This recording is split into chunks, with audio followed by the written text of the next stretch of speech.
Welcome back, my family. Before we dive into tonight's creepy little journey, make sure to like the video, subscribe to the channel, and share this with someone who loves a good scare before bed. I would love to know where you are watching from and what time it is for you right now. So drop it down in the comments and hype me up a little on YouTube. Now, get comfortable, dim the lights, and let us step into tonight's story. It started as a crayon sketch of a little brick home, until we noticed the same car, the same smiling man hiding in the corner of every picture. My name isn't really important, and neither is the exact town, but if you grew up in the Midwest, you probably know a street like the one I'm talking about. One way in, one way out. Low brick houses, tiny patches of lawn, and the kind of quiet where you can hear a TV from across the road if someone leaves a window open. The kind of neighborhood everybody calls safe, because nothing obviously bad has happened there, at least not on paper. When I was 6, I loved drawing that house. My mom would sit me at the dining table with a stack of printer paper and a box of crayons while she tried to nap before her night shift at the hospital. The TV was always on something harmless in the background, like Cartoon Network or the Weather Channel. And I would draw the exact same scene over and over: our little brick home, my dad's truck in the driveway, the big tree, and me in the yard with a football. If you flipped through those drawings fast, you could watch that street come alive. You could also watch something else slowly creep into the frame. At first, it was just a gray box at the curb across from our mailbox. Then the box got wheels. Then I started shading the windows. Then, without really thinking about it, I gave the driver a head. 2 dots for eyes, a long, thin smile. And I put that car in every single drawing of our house, always in the same spot, like it belonged there as much as the front door or the tree. My parents thought it was cute until the day my mom spread all the pages out on the living room floor and realized that car had been there in my pictures for weeks. And none of us remembered seeing it parked there in real life even once. That changed pretty quickly, because once we started paying attention, we realized the car wasn't just in my drawings. It was outside. It was idling in front of our house when my dad thought we were all asleep. It was waiting at the curb on garbage night when I dragged the trash can out by myself. And one evening, when the sky was that flat Ohio gray and the whole street felt like it was holding its breath, the man in that car rolled his window down, looked straight at me, and said my name. I'm going to tell you exactly what happened after that, and why almost 30 years later, my 6-year-old daughter has started drawing the same car with the same smiling man in the corner of her pictures. 1. Cul-de-sac. Childhood in Ohio. I grew up at the dead end of a street that did not look like anything bad could ever happen there. If you drove past it on Route 23 in the late 90s, you would not even notice our little turnoff unless you were looking for it. It was one of those side streets where the speed limit drops for no obvious reason, a green sign with a name you forget as soon as you see it, then a row of low brick houses tucked behind a strip of trees. There was a single way in and the same way back out. No outlet, no through traffic, no reason for anyone to be there unless they lived on that block or got lost. Our house was the second one from the end of the cul-de-sac, a 1-story ranch with faded red brick white trim that needed repainting, and a single big maple tree in the front yard, whose roots had pushed the sidewalk up just enough to trip you if you were not paying attention. The driveway was narrow and cracked, and if you turned your head just right, you could see the blue of my dad's Ford Ranger parked there from almost anywhere in the living room. The street itself was the kind of place real estate agents describe as quiet and family-friendly. There were bikes lying half on the grass, half on the pavement, Scooby-Doo doormats, plastic tricycles left tipped over near mailboxes. Our neighbor at the very end of the cul-de-sac had one of those plastic Little Tykes cars that every kid in America seemed to have at some point. In the summer, someone's sprinkler was always going casting rainbows in the late afternoon sun.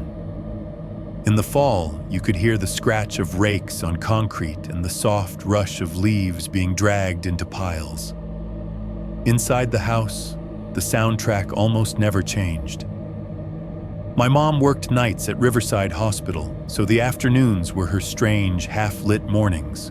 She would come home around 7, smelling faintly like antiseptic and coffee, and the kind of fatigue that hangs on a person more than any perfume.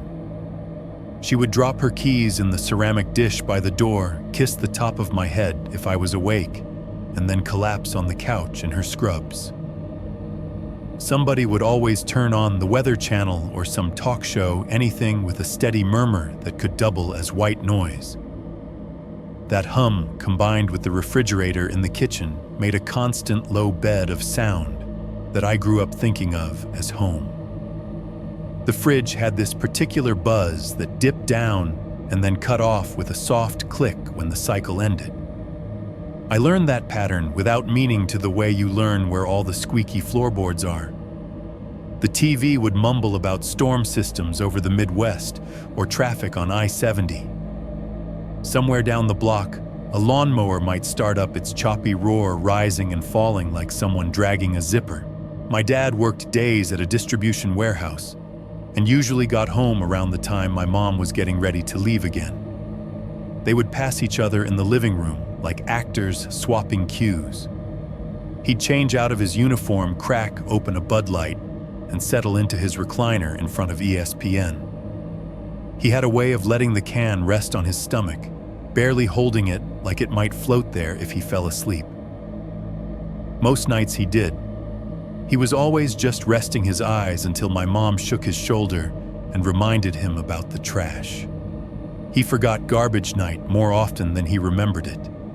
It became a running joke between them. She would say, "If the raccoons get in those cans again, I'm calling your mother." And he would grunt something like, "I'll do it at halftime." And then more often than not, it would be me out there behind him, watching the cans wobble as he dragged them down the driveway under the yellow porch light. When I think about that house, I don't remember the smell of dinner or anything like that first. I remember sounds. The compressor of the fridge humming and then falling silent. The hiss of the central air flipping on and off. The distant squeals and shouts of kids on bikes ricocheting between the houses. The way the TV's laugh track would leak out through the front windows on summer evenings if someone forgot to close them. I also remember the sound of cars passing outside, but only as a soft, intermittent rush. It was one of the many little noises that blended in so well, I never noticed it until much later when I had reason to pay attention. Most afternoons, once my mom had kicked off her shoes and found a position on the couch that didn't make her back hurt, she would set me up at the dining table with a box of crayons and a stack of printer paper.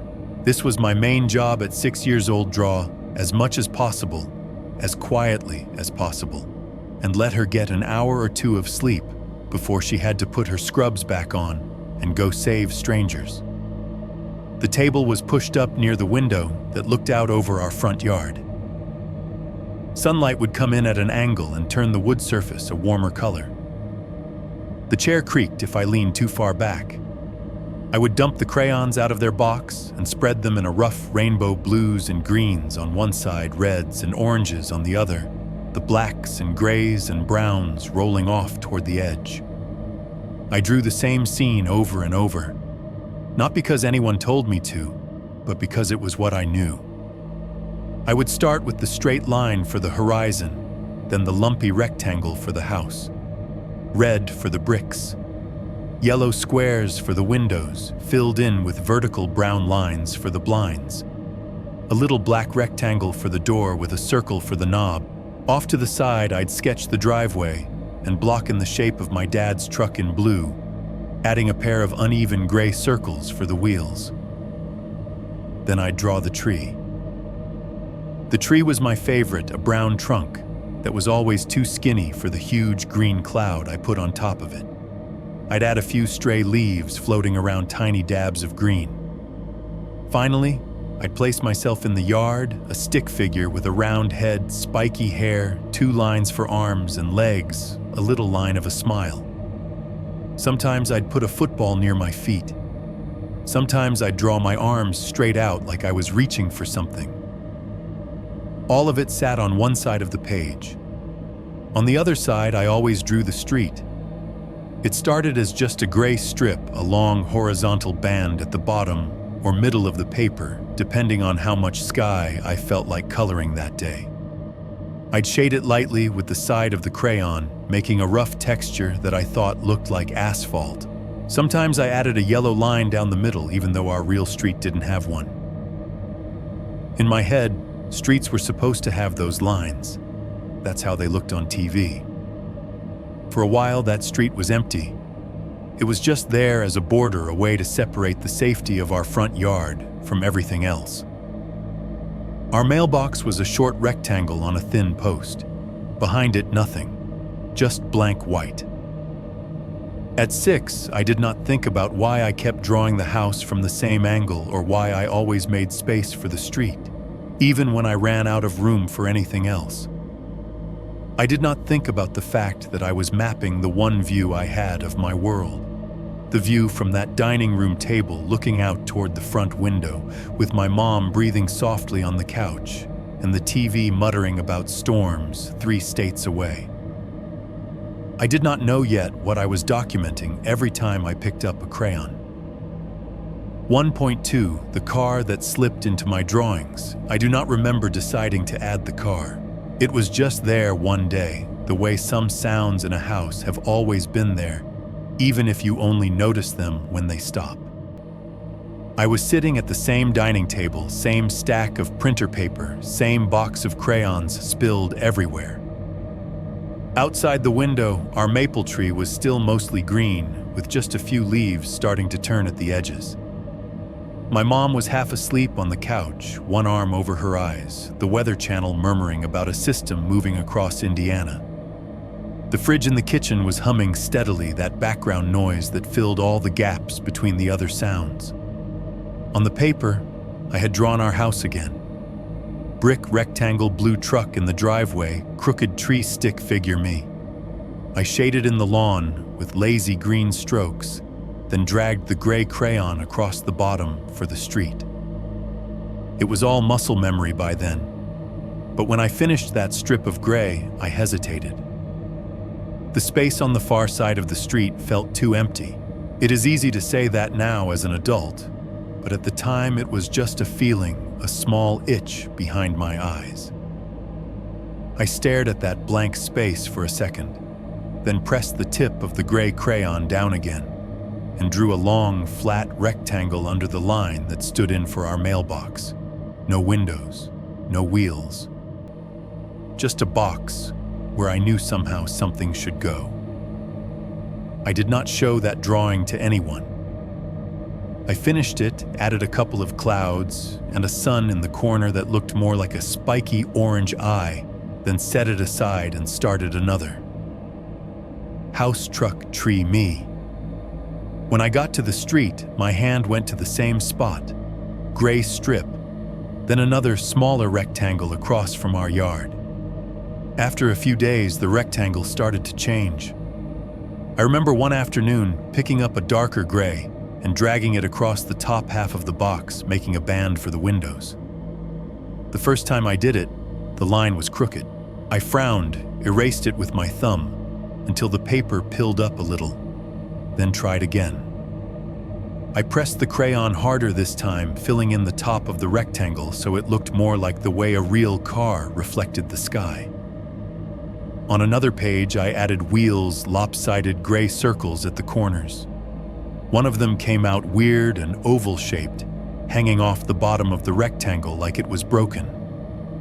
That bothered me enough that I dug the black crayon out of the pile and went over that wheel in thick, careful strokes, turning it into a scribbled, empty space. It ended up looking like the car was missing a hubcap. I did not consciously think of it as a car at that point. In my head, it was just that shape that sat there across from our yard. It had always been there in the real world on some level, just outside my awareness, and now it was getting comfortable on the page. If you had asked me about it, then I would not have said stranger. I would not have said dangerous.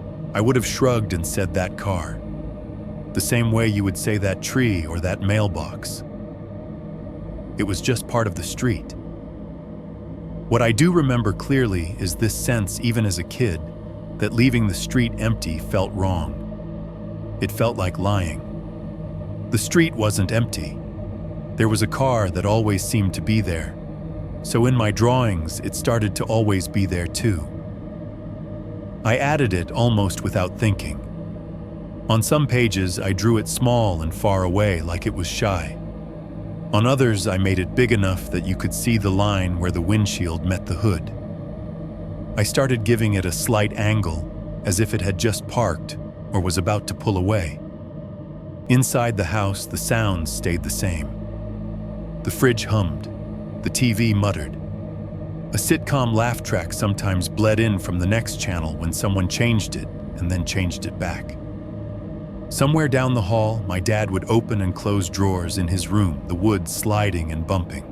The washing machine in the basement thumped into its spin cycle, sending a dull vibration through the floor and up the legs of my chair. Over all of that, every so often, there would be the soft swoosh of a real car coasting past outside. The kind of sound that does not stand out until you start drawing it. My mom did not notice the new rectangle right away. She saw the drawings the way parents see a lot of things their kids make, as a blur of color and effort and evidence that you were doing something other than breaking things. She would glance at the house, the tree, my stick figure version of myself, and smile, then clip them to the fridge or slide them into the plastic bin she kept under the hutch. It was only when she had a reason to look closely that the car stopped being just a smudge of gray. That reason was my grandmother's birthday. One afternoon, my mom announced that we were going to make a little book of my drawings to send to Grandma. She pulled the plastic bin out, popped the lid, and dumped a soft avalanche of paper onto the living room rug. The TV was on some game show. The washing machine thumped below us, and from the kitchen, I could hear the clink of dishes as my dad rinsed something in the sink. I sat on the floor near her legs, coloring a new page while she sorted. Every few seconds, she'd pull one out, say, "Oh, this one's cute," and set it in a separate pile. She hummed under her breath to one of the commercial jingles from the TV. The fridge hum, which I had long since learned to filter out, suddenly clicked off in the middle of this, and the quiet that rushed in around us felt oddly sharp. It made the TV seem louder, the washing machine more insistent. My mom fell silent too. "What's this?" she asked. I looked up. She was holding one of the newer pictures out in front of her arms, straight, squinting a little, in that way adults do when they are not wearing their glasses. It was one of my standard house shots. Brick truck tree me. And across the street, the long gray rectangle. The house I said like that should have answered everything. She shook her head slightly.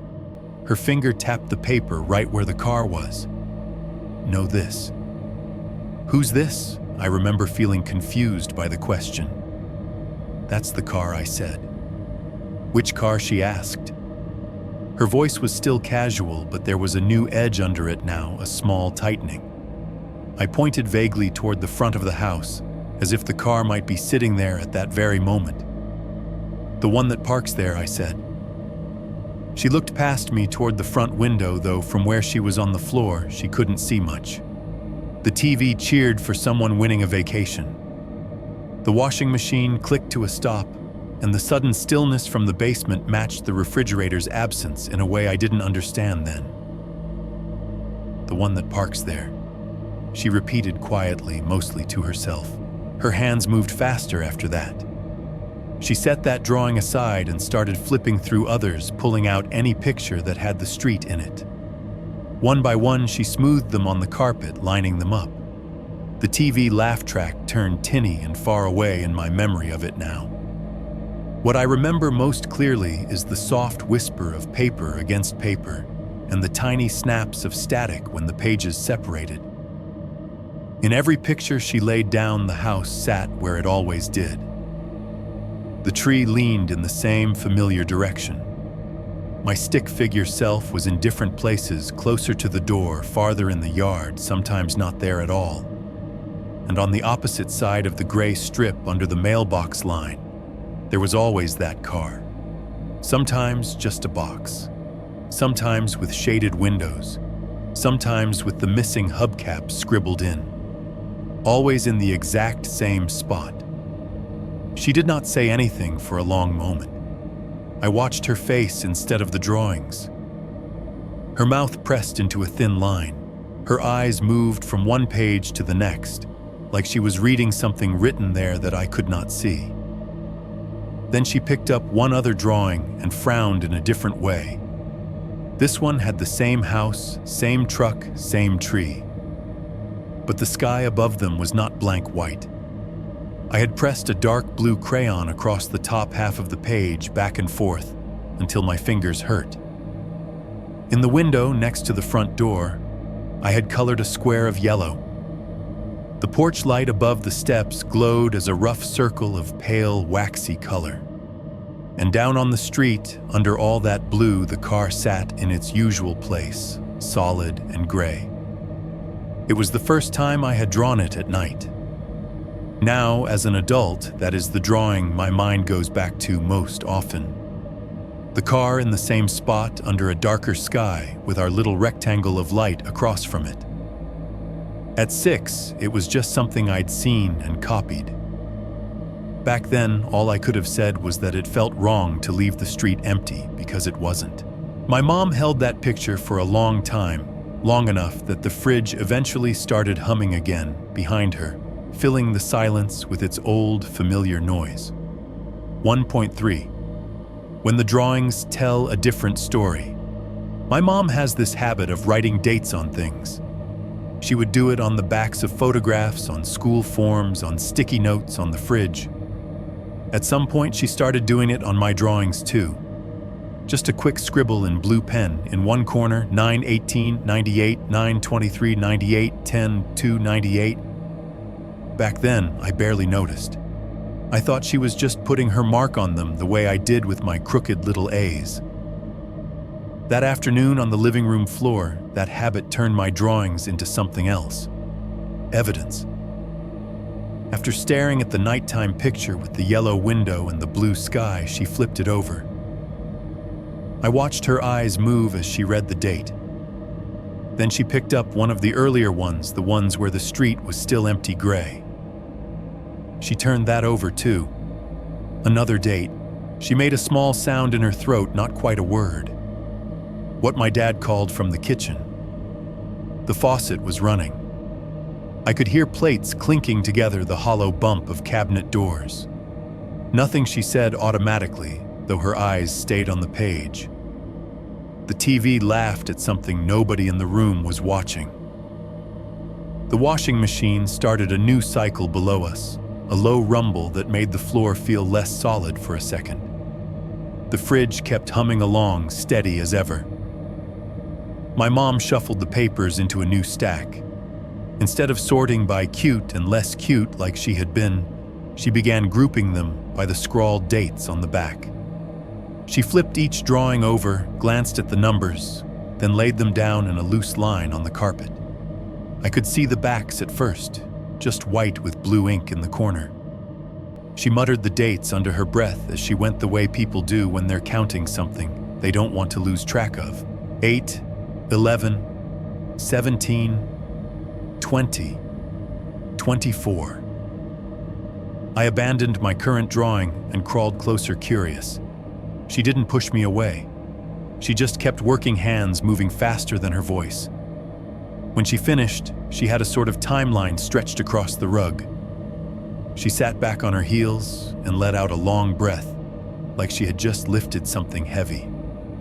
"Frank," she called more sharply this time. My dad shut off the faucet. His socks made soft squeaks as he walked from the kitchen into the living room. He wiped his hands on a dish towel, looking mildly annoyed at being summoned. "What's up?" he said. She didn't answer immediately. Instead, she started turning the drawings over one at a time so the pictures faced up in order. The first few were exactly what you'd expect from a 6-year-old stuck at a table with crayons, lopsided house, too big tree me as a stick, with a smile, empty gray street. My dad glanced at them and made a vague, approving noise. Then she moved to the next few. Same house, same tree, same little me. But now there was the box on the far side of the street. A faint shape at first, just a slightly darker patch of gray under the mailbox. Page after page, the box got more defined. Windows appeared as darker rectangles. The line of the roof became sharper. The missing hubcap showed up a scribbled hollow on one wheel. My dad frowned just a little. She didn't say anything. She just kept going. The night drawing was in the last third of the line, deep blue sky, yellow window porch light, the car in its familiar spot. After that came 3 more pictures. In each one, the car was there, stubborn and solid. And in each one, my stick figure self in the yard had drifted closer to the street. In the earliest ones, I was a tiny thing near the door. In the middle, I was halfway across the grass. In the final drawing, I was almost at the curb. That last one made my mom pause before she laid it down. I remember it clearly now, because she held it up between her thumb and forefinger, as if it might burn her. The paper was a little wrinkled at the edges from where I'd pressed too hard with the crayons. In that picture, the house looked smaller, because I had given more space to the street. My stick figure body was right next to the mailbox line arm stretched out toward the car. The car itself was larger than usual, taking up most of the opposite side. I'd gotten ambitious with the details. I drew the windshield as a slightly curved band of dark gray, with a paler gray shape inside where the driver's head was. For the first time, I hadn't just hinted at a person. I had given him a face. 2 short vertical dashes for eyes. A long, thin, horizontal curve for a mouth. No nose. No ears. Just that simple cartoon smile looking out through the glass. Above my stick figure head, in a wobbly bubble that did not quite close on one side, I had written a word. The letters were inconsistent in size and spacing. H too small, I too big, but it was still readable. Chai. My mom turned that drawing slowly so my dad could see it. He stopped wiping his hands. What he said flatly this time, "Is that supposed to be?" She didn't answer him. Instead, she looked at me. "Aaron," she said. "Come here a second, honey." I crawled closer on my knees and sat down on the carpet. The fibers scratched my skin through my sweatpants. "Tell us about this one," she said, tapping the paper with her finger. "Who's this?" Her nail pointed at the little figure by the curb. "Me," I said. "That part was easy." "And this?" she asked, moving her finger to the car. "That's the car," I said. "The same car as in the other pictures?" my dad asked. "Yeah," I said. "The one that parks there." He made a small sound in the back of his throat, something like a suppressed curse. I don't think I had ever heard him sound less joking. "And this?" my mom asked. Her nail tapped the windshield right over the face. "Is that somebody?" she added, and I could tell she already thought she knew the answer. "That's the man," I said. I remember glancing out toward the real window when I said it, as if I expected to see him sitting there. "The man in the car?" my dad asked. "Yeah," I said. "Does he talk to you?" my mom asked carefully.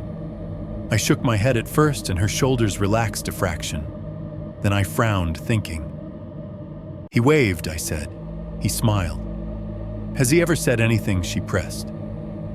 I thought about it.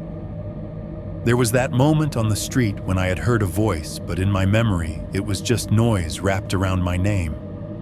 At 6, I did not have the language yet for tone or intent. I shrugged. sometimes I said. Not a lot. My dad knelt down beside us now, the dish towel still in his hand.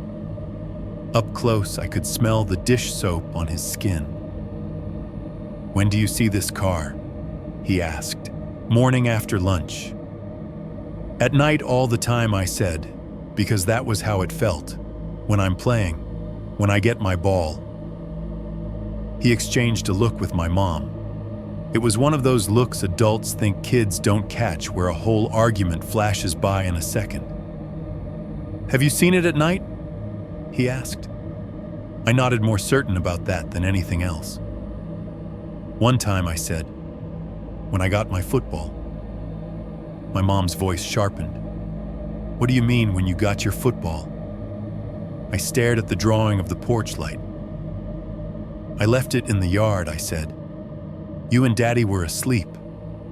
I opened the door and went out, and it was dark, and the car was there." Even now, remembering that, I can feel the way the air outside had felt that night, cold against my bare arms, the street lamp at the corner making a small circle of light in the distance, everything else dim and flat. "Did you talk to him?" my mom asked. I shook my head. "He just looked," I said. He smiled. I went back in. The fridge hum cut off in that exact moment, the timing so precise in my memory that it might as well have been scripted. The TV audience laughed at something none of us heard. The house seemed to tilt towards silence, all of us held there in that small pause. My mom picked up the night drawing again and flipped it over, checking the date. Then she picked up one of the early empty street pictures and did the same. Her mouth moved as she did math in her head. I did not know the numbers then. I only know them now because I have gone back since as an adult and looked at the backs of those same pages myself.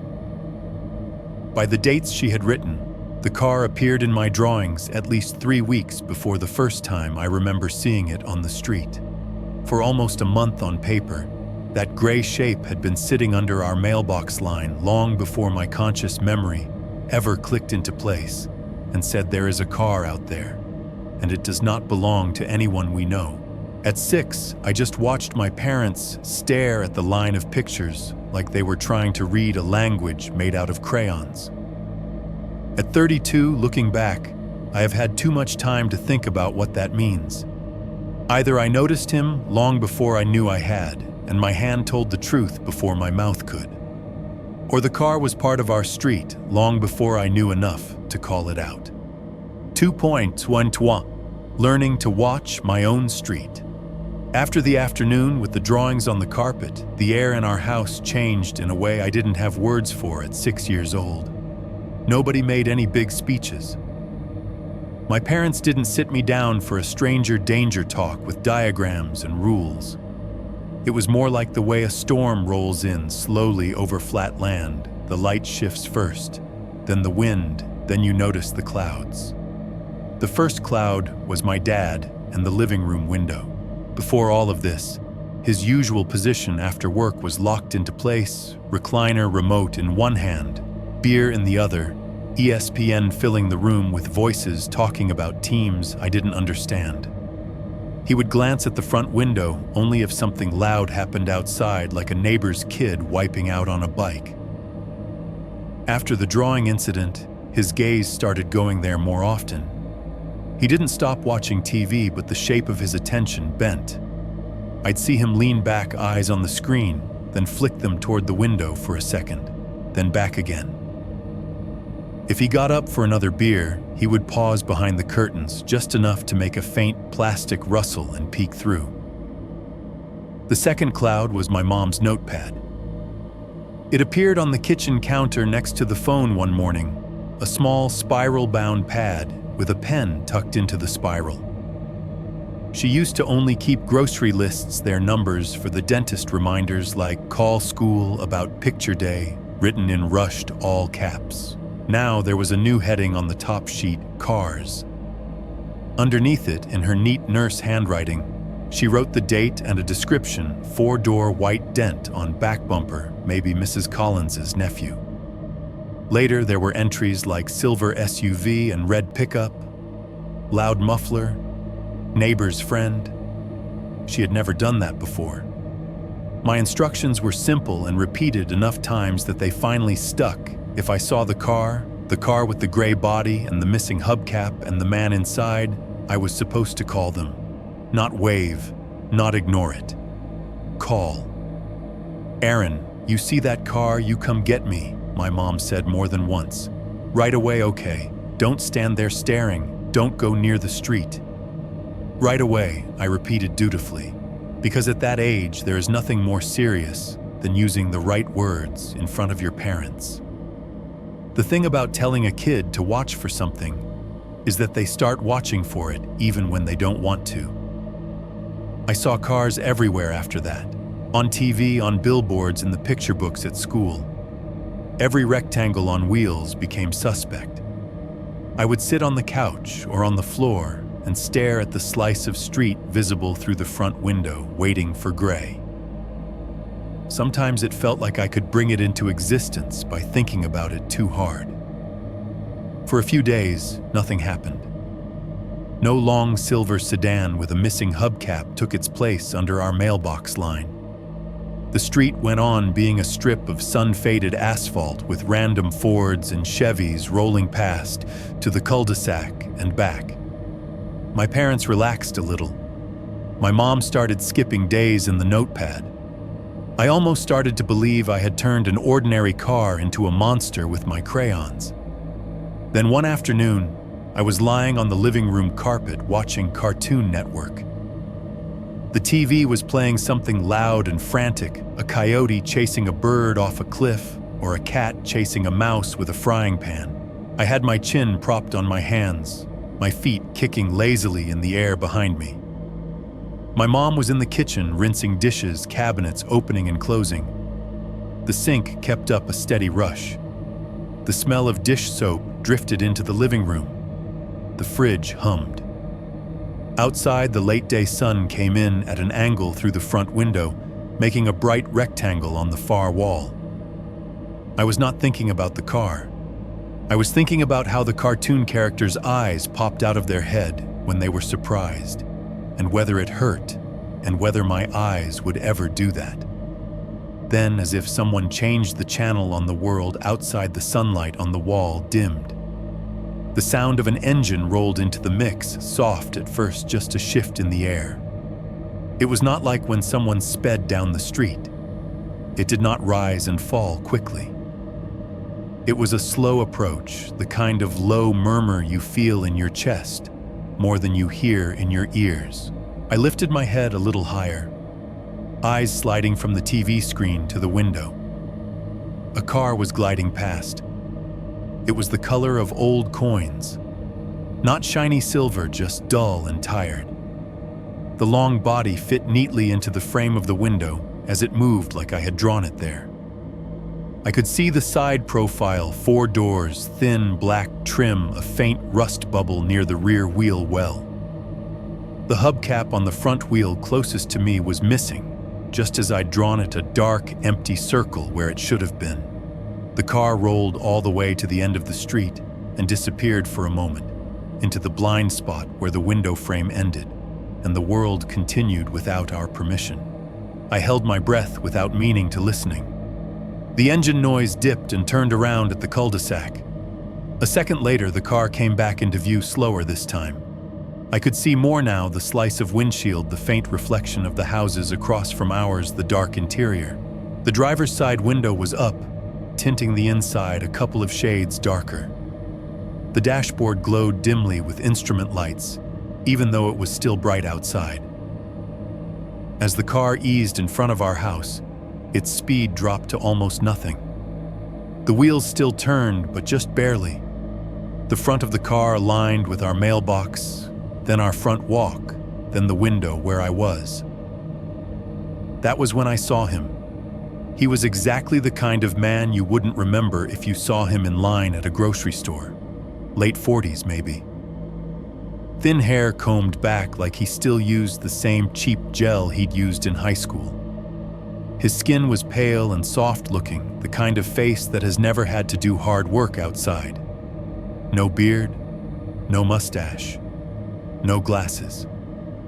He sat very straight, both hands resting at the top of the steering wheel, fingers folded over it. 10 and 2 like a driver's ed photo. For a second, he was looking straight ahead at some point down the street past our house. His mouth was a neutral line. His eyes appeared as dark ovals in the tinted glass. Then, as the car slid past our window and his line of sight intersected mine, his gaze moved. It did not jerk or dart. It just slid sideways like oil. His eyes found me through the layers of glass and light and reflection and settled there very calmly. There was no widening of his eyes, no surprise. The expression on his face did not say, "Oh, there's a child in that window." It said, "There you are." The fridge hum cut out at that exact instant, and the quiet it left behind made the sound of the engine swell in my head. The TV was still blaring cartoon violence, but it seemed muffled and far away. All the other noises in the house, the clink of dishes, the water in the sink, fell behind that soft, steady purr of the car. The man's mouth changed. The thin line bent upward at the corners, slowly, carefully, until it became a small, polite smile. The kind of smile you give a neighbor you don't really know when your eyes meet across a parking lot. He lifted the hand closest to the window off the steering wheel and gave a little wave. Not a big, cheerful wave. A small one. Fingers uncurling, palm tilting once. I froze. I knew in the shallow, simple way, kids know things that my parents had told me not to wave back. They hadn't said those exact words, but the weight of "call us" and "don't go near the street" was still sitting somewhere behind my ribs. At the same time, there was this automatic reflex that fired in my arm, the one that makes kids say "hi" back when strangers say hi to them in grocery store aisles. Adults wave. Kids wave back. That was the rule I had learned first. Both instincts clashed, and the result was that instead of lifting my hand, I flailed blindly for the remote on the carpet. My fingers knocked it sideways before I managed to grab it. I didn't look away from the window. The man in the car was still smiling, still waving that small, patient wave as the sedan inched along. I mashed my thumb down on the first button I found. The TV volume leapt from comfortable background noise to full blast in less than a second. A cartoon character screamed as they fell off a cliff. Music blared. The sound slammed into the room so hard that I flinched, eyes watering. The man's expression didn't change. If anything, the smile seemed to tighten just a fraction, like he was amused. Then the car picked up speed. The engine's pitch rose. It glided past the edge of the window frame and headed toward the top of the street, toward the stop sign that emptied us back onto the bigger road. "Aaron, turn that down," my mom shouted from the kitchen, her voice cutting through the noise. By the time I fumbled with the remote and dropped the volume back to where it had been, the silver sedan was gone. All that was left in the rectangle of the window was the flat light of the afternoon and a few leaves scraping along the curb in the breeze. I stared at the spot where it had been until my eyes hurt, waiting for the shape to slide back into view. It didn't. A minute later, my mom came into the living room drying her hands on a towel. "Why did you?" she started, then stopped when she saw my face. "What's wrong, the car?" I said, pointing at the window. My voice came out flimsy and far away in my own ears. He was right there. She crossed to the window in 3 quick steps and looked out, pushing the curtain aside with her fingers, just enough to see. The street was back to normal, just the asphalt, our yard, the neighbor's mailbox, nothing moving. Where she asked, scanning up and down the block, I didn't have a good answer for her anymore. All I could see in my head was that polite little wave hanging there between the glass and the TV noise. like it was waiting for me to return it. 2-2. Garbage night. Garbage night on our street always felt a little different from other nights, even before I had a reason to be afraid of it. It was usually a weeknight, which meant the whole neighborhood slowed down at the same time. By early evening, most people were already home. You could hear TVs murmuring through thin walls, see blue light flickering in living room windows as you looked down the block. The sky would go that heavy blue-gray that happens right after sunset, when the clouds and the leftover daylight blend into one flat sheet. That was when the dads came out with the trash cans. You could hear them before you saw them, the hollow rattle of plastic wheels on concrete, the dull clunk when the cans hit a crack in the driveway. Lids banged metal handles knocked against the sides. It was almost like a weird, lazy parade, everyone dragging the week's worth of leftovers out to the curb in sweatpants and old t-shirts. Our street smelled different on those nights too. There was the usual mix of cut grass and somebody's laundry vent, but under that, there was always the sour ghost of old food and wet cardboard. Raccoons had figured out the schedule long before any of us did. Sometimes late, you'd hear one knock a can over and snarl about it. My dad had a nearly perfect streak of forgetting about garbage night until he heard someone else's can rolling by. That evening was no different. He was in the basement, glued to ESPN, the muffled crowd noise rising up through the floor vents. From my place in the hallway, I could hear the rhythmic thuds and squeaks of a basketball game shoes. On polished court, the slap of the ball whistles blowing. He'd promised my mom he'd take the trash out before tip-off. He hadn't. I was playing with my Hot Wheels in the hallway, pushing them in slow, looping patterns along the baseboard. Somewhere outside, a neighbor's can rattled down their driveway.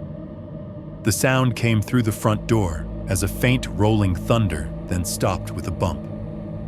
A second later, another one joined in. One by one, the other houses started adding their wheels to the chorus. The realization hit me slowly, like a picture I'd seen 100 times finally making sense. We hadn't taken ours out. I glanced toward the basement door. The ESPN noise rose and fell, my dad cheering at something I couldn't see. Then I looked toward the front door. The porch light switch was right there just above the lock. I knew where the trash can lived, tucked along the side of the house near the AC unit. It felt like an opportunity. I was 6. There was a particular kind of pride that came with doing things my parents usually did. I had been allowed to carry in grocery bags, to put my own shoes by the door, to bring my empty plate to the sink. Taking the trash out felt like another step toward being a big kid. I stood up, wiped my hands on my pants, as if that mattered, and went to the door. When I turned the switch, the porch light snapped on with a sudden buzz, painting the small concrete landing and the top of the steps in a hard yellow glow. Through the thin glass of the storm door, the sky looked darker than I expected, more gray than blue now, with the first stars just barely thinking about appearing. The streetlights at either end of the block were on, casting little halos on the pavement. I turned the deadbolt, opened the front door, then pushed the storm door carefully so it wouldn't bang. The spring made a soft protest as I slipped out. The air had that cool, damp edge that meant fall was really settling in. I was in socks, which I realized immediately had been a mistake. The cold concrete bit through the thin cotton. I thought about going back for shoes, but the voices of the other trash cans moving on the street pulled at me. I let the storm door close gently behind me. The porch felt exposed in a way it didn't during the day, even with the bulb humming above my head. The light carved out a little square of safety around the front door, but past the bottom step, everything looked flatter shadows stretching out into the yards. I told myself this was fine. I was just taking out the trash, not doing anything wrong. I was helping. Around the side of the house, the light faded quickly. The glow from the porch only reached so far. By the time I turned the corner, I was half in shadow, the brick wall on one side, and the strip of dirt and weeds on the other. The trash can loomed up next to the AC unit, its lid slightly askew from the last time we'd thrown something in. It smelled how you'd expect a week of dinners and forgotten leftovers and whatever had leaked through bags and wrappers. I wrinkled my nose, grabbed the handle with both hands, and tipped the can back onto its wheels. It was heavier than I thought it would be. It rocked a little, threatening to roll back toward the unit, but I leaned my weight into it and started dragging it forward. The wheels rattled on the uneven concrete echoing off the side of the house and the neighbor's siding. Every bump seemed louder out here than it did when my dad did it. The can vibrated under my hands, the plastic handle cold against my fingers. The muffled noise from the basement game was still there under everything else, but fainter now, like it was happening in a different world. I turned the corner back toward the front yard. That was when I saw it. The street stretched out in front of our house, quiet and almost colorless in the porch light, and the street lamp's sodium glow. A couple of other trash cans already stood at the curb, further down, dark silhouettes, with their lids up like open mouths. Right across from our yard, under the line where I always drew the mailbox in my pictures, sat the sedan. Long, dull silver, the same tired paint I recognized from the window. 4 doors. The missing hubcap front wheel closest to me was a black void. The car was parked so neatly against the curb that it might have been measured. Its headlights were off, but the small amber parking lights were on, faintly glowing. The dash emitted a soft, greenish light inside. The engine was running at a low, idle, barely audible but persistent, a slow heartbeat of metal. Exhaust drifted out from the tailpipe in a thin, lazy ribbon, catching the porch light and disappearing into the dark. I stopped moving. The trash can's wheels, which had been rattling and bumping a second before, went dead silent as I let go of the handle. One of the lids wobbled and then settled. For a moment, the only sounds were the buzz of the bulb above my head and that soft mechanical purr from across the street. The sedan was angled the way I always drew it, nose pointed toward the dead end, the front bumper lined up almost exactly with our mailbox. It felt like someone had taken one of my drawings and dropped it into the real world, full size and humming. The driver's side window was rolled down halfway. From where I stood, halfway between the corner of the house and the sidewalk, I could see part of the man inside. His left arm rested on the edge of the window, pale skin smooth in the dim light. His hand draped loosely over the side fingers hanging. He wore a dark jacket, something bulky that made his shoulder look wider than it might have been. His face was turned slightly away at first, angled toward the end of the street. I could see the edge of his cheek, the line of his jaw. His hair was that same thin, combed-back style I'd glimpsed through the glass earlier that week. The distance between us was not huge, maybe 15-20 feet. Not enough. "Aaron," he said. My name in his voice did not sound like my parents saying it. When they used it, it bent around different feelings: annoyance, affection, worry. In his mouth, it was flat and smooth, like he'd been practicing it until he got the sound just right. He didn't call out loud. He didn't shout. The volume was just enough to cross the street, to slide under the noise of the TV and the hum of the porch light, and sit directly in my ears. "Aaron, buddy," he added, as if we'd known each other for a long time. "Come here a second." My feet rooted themselves to the concrete. Somewhere inside the house, the game on TV swelled, the commentator yelling something triumphant. The porch bulb buzzed a little higher, maybe just my brain turning it up. "You can help me out," he said. "Your dad said you could help me."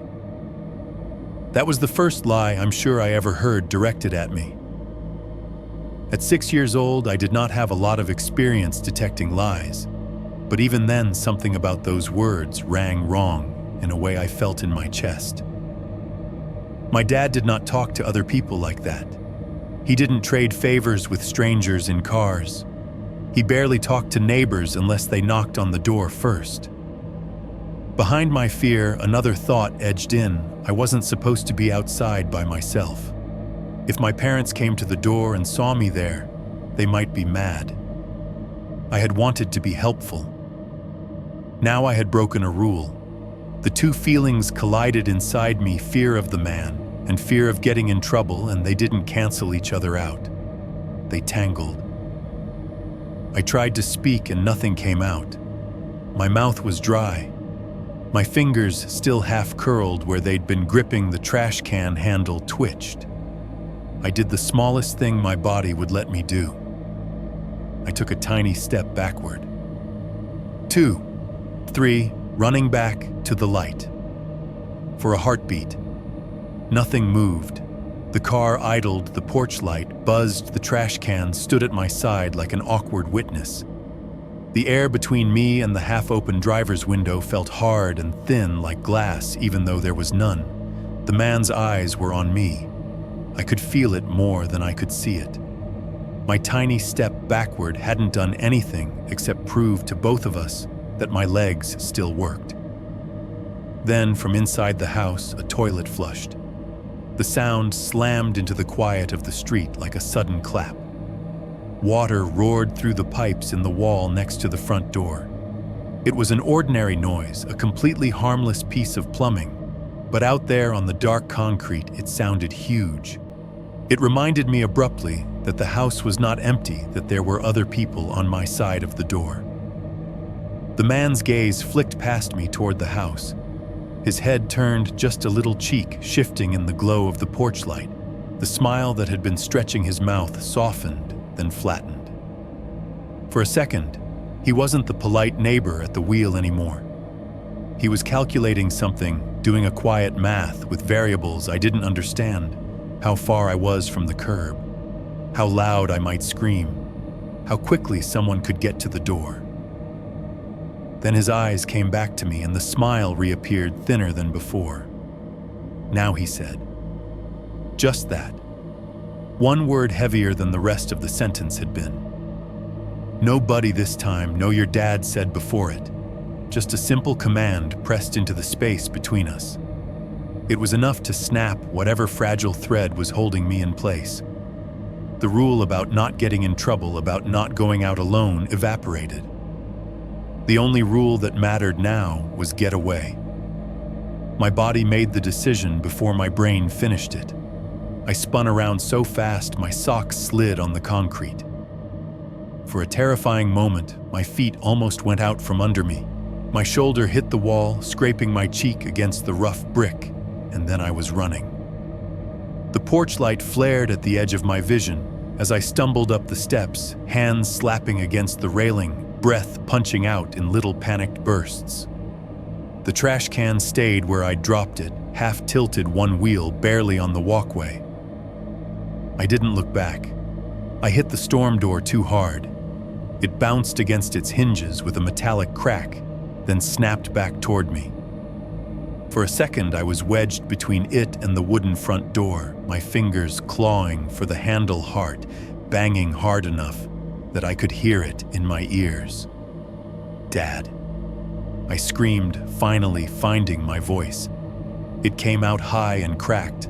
Dad, behind me, underneath the buzzing of the porch light and the rush of blood in my head, I heard the sedan. The low, steady idle shuddered, then roared as the driver stomped on the gas. The engine's pitch shot upward, tearing through the quiet of the street. Tires squealed, that awful rubber-on-pavement shriek you feel in the back of your teeth. Gravel spat from under the wheels, skittering across the edge of our driveway. I yanked the front door open, fell through into the dimness of the hallway, and slammed it behind me with all the force my 6-year-old arms could muster. The sound of it echoed down the house, bouncing off walls and picture frames. My dad's footsteps pounded up from the basement, almost immediately heavy thuds on the stairs. ESPN noise spilled up with him, a crowd roaring, then cut off as someone hit the power button on the way past. My mom's voice came from down the hall, sharp and scared. What happened? What's going on? I was on the floor, half sitting, half sprawled, my back to the door chest, heaving. My hands shook so badly I could see it. My socks were damp where the cold had soaked through. The hallway smelled like whatever cleaner my mom had used earlier, sharp and lemony. The car, I gasped uselessly. My dad didn't wait for the rest.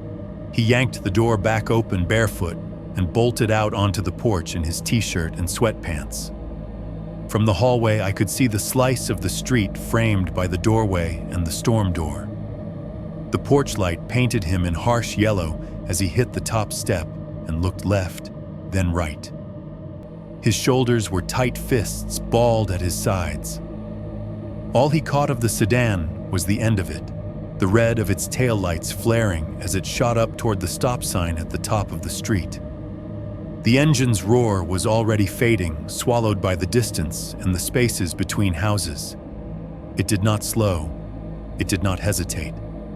It turned the corner and vanished toward the main road. "Hey," my dad yelled anyway, as if the word might travel faster than the car. It sounded small against the open air. He took 2 steps out, half like he was going to chase it, half like he knew there was no point. He made it as far as the edge of the yard, the cold grass under his feet, then stopped. Under the dull glow of the sodium streetlight at the center of the block, he stood and stared after the space where the car had been. His breath puffed in front of him in little clouds. His bare toes curled against the ground. The trash can still sat abandoned near the side of the house, tipped at an awkward angle. He didn't go for his truck. He didn't sprint after the sedan in some dramatic movie-style chase. He just stood there, chest rising and falling, shoulders shaking slightly. Not from exhaustion, but from the kind of anger that has nowhere to go. Inside, my mom pulled me away from the door, her hands on my shoulders. Her voice too loud and too fast, asking over and over again, what happened? What did he say? Did he touch you? Are you hurt? I shook my head to all of it, tears finally spilling over. Now that the immediate danger was on the other side of a closed door and a strip of yard, I could still feel his eyes, though. The way they had slid to the house when the toilet flushed. The way they had come back to me and narrowed just a fraction when I stepped back instead of forward. The police came the next day. They did not come with sirens or lights. They came in a plain cruiser that turned calmly onto our street in the late morning when the sun was high and the mundane noises of our neighborhood were back delivery trucks. Kids shouting someone's radio playing too loud from a garage. 2 officers sat in our living room, their black boots leaving faint marks on the carpet. One was older with gray at his temples and a mustache. The other was younger, his vest and belt gear still looking stiff, like he hadn't worn them for long. Their radios crackled every few minutes with dispatch chatter from somewhere else in the city. The house smelled like coffee and whatever my mom had made herself eat for breakfast. My drawings were spread out on the coffee table again, the night ones on top this time. The notepad with cars at the top lay open beside them, a couple of scribbled partial descriptions under yesterday's date. They asked my parents questions first. What time did it happen? What did the car look like? Did they see the plate? Had they ever seen it before? My dad answered in tight-clipped sentences. My mom's hands never stopped moving. They twisted the hem of her shirt, straightened the edge of a drawing, tapped the pen against the notepad. Then they turned to me. The younger officer crouched down a little so he wasn't towering over me. He smelled like coffee and some clean, sharp aftershave. He smiled in that professional, gentle way people do when they have to talk to kids about serious things. "Hey, buddy," he said. "Can you tell me what the man said to you?" I told him as best I could. The car, the way it sounded, the missing hubcap, my name in the man's mouth. The words felt clumsy coming out. In my head, everything was clear: the angle of the car, the color of the sky, the exact moment the toilet flushed. Out loud, it sounded like pieces of a story instead of the whole thing. He wrote things down in a small notebook with a short pencil. He asked me to repeat my name a couple of times, like he was checking the pronunciation. At one point, he asked a question I hadn't thought about yet. "Do you remember your parents calling your name outside?" he said. "Like yelling for you to come in or to put down a toy or anything like that?" I frowned, trying to picture it. Inside the house, my parents calling my name was a constant Aaron dinner. "Aaron, pick up your room. Aaron, turn that down." Outside, though, I could not remember them standing in the yard or on the porch and shouting it into the open air. My mom was usually the one who came to the door and leaned out, voice low but firm. My dad would clap his hands or whistle instead of saying my name. They were careful about noise, about not being those neighbors. I shook my head slowly. "I don't think so," I said. The younger officer glanced at the older one. Something unspoken passed between them, a shared understanding that did not make it into his notes. "All right," he said. "That's okay." He closed the notebook with a soft snap and stood up. They promised they would keep an eye out and circle the block a few times tonight, and told my parents to call if the car came back. They took the notepad description and one of my drawings with them, carefully sliding it into a folder so it wouldn't wrinkle.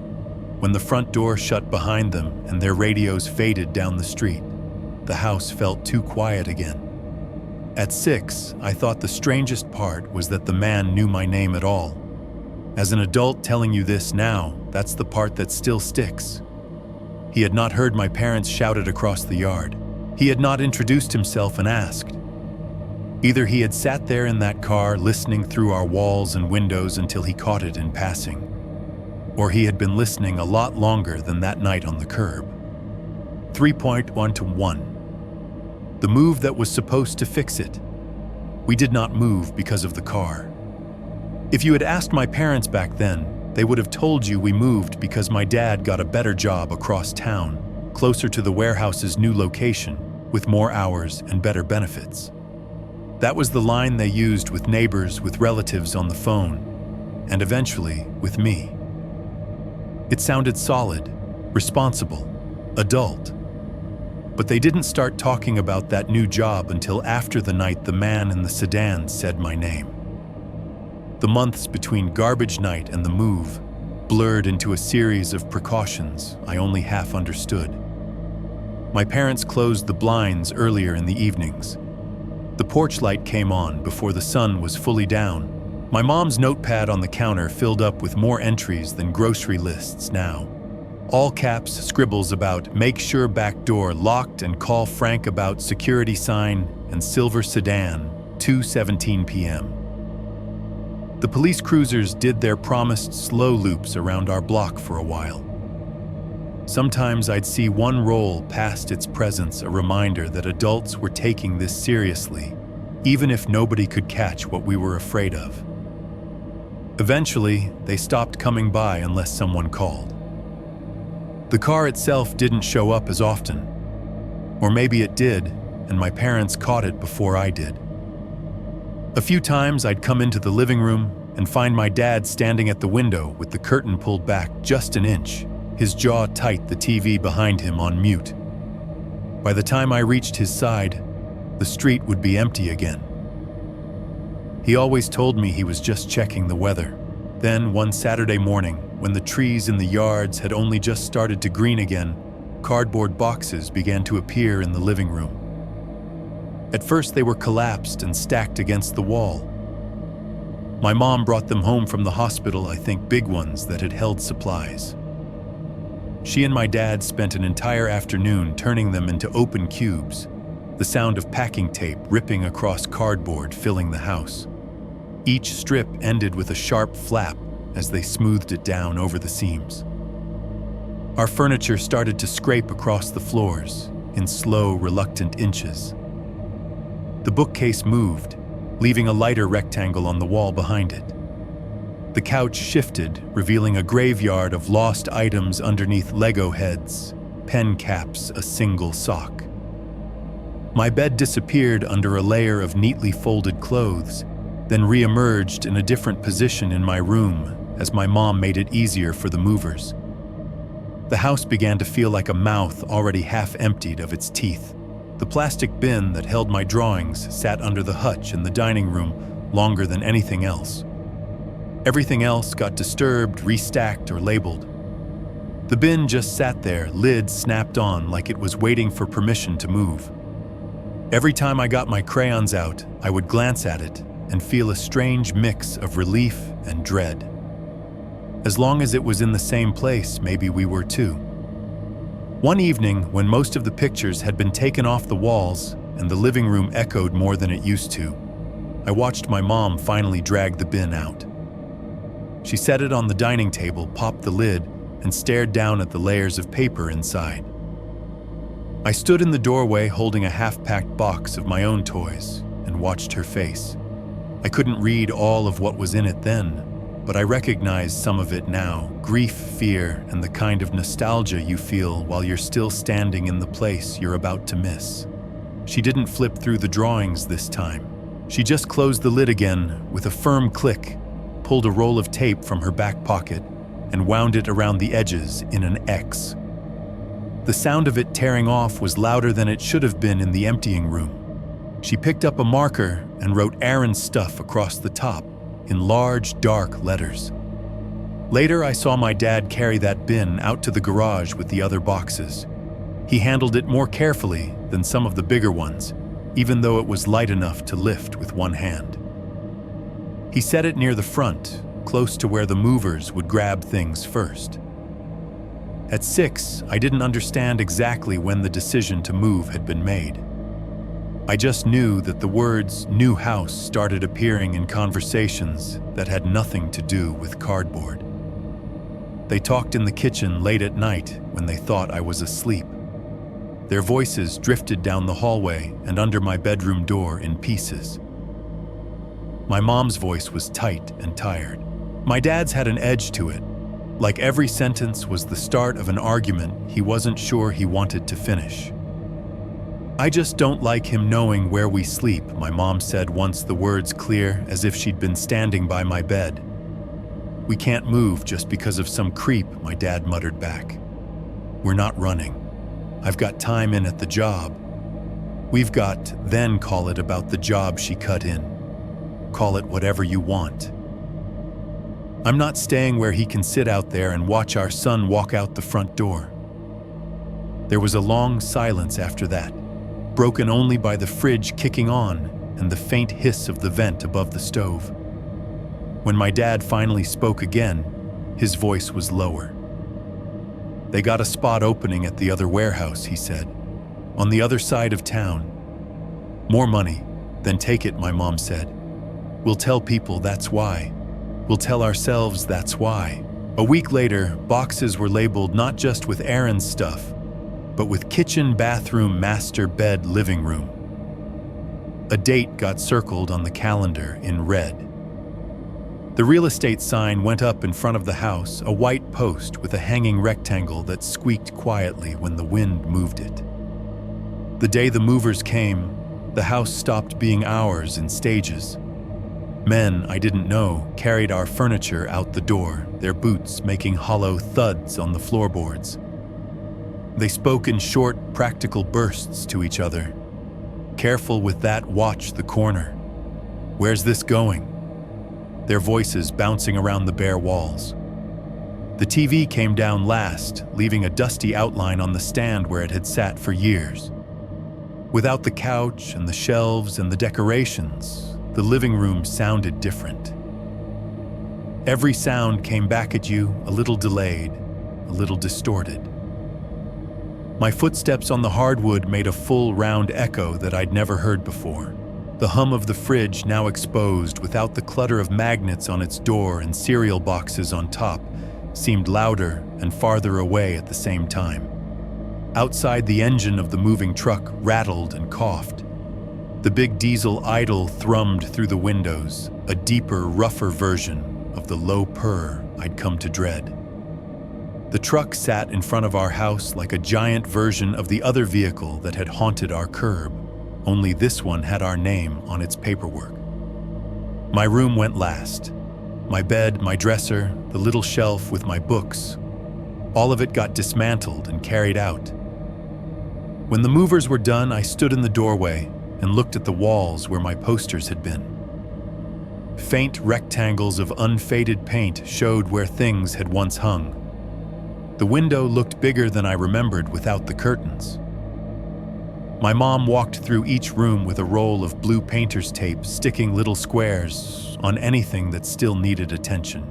My dad followed her, turning off light switches and checking outlets. They moved through the house like people walking through a museum exhibit about someone else's life. Eventually, the only things left inside were a couple of cleaning supplies, a bag of trash near the back door, and us.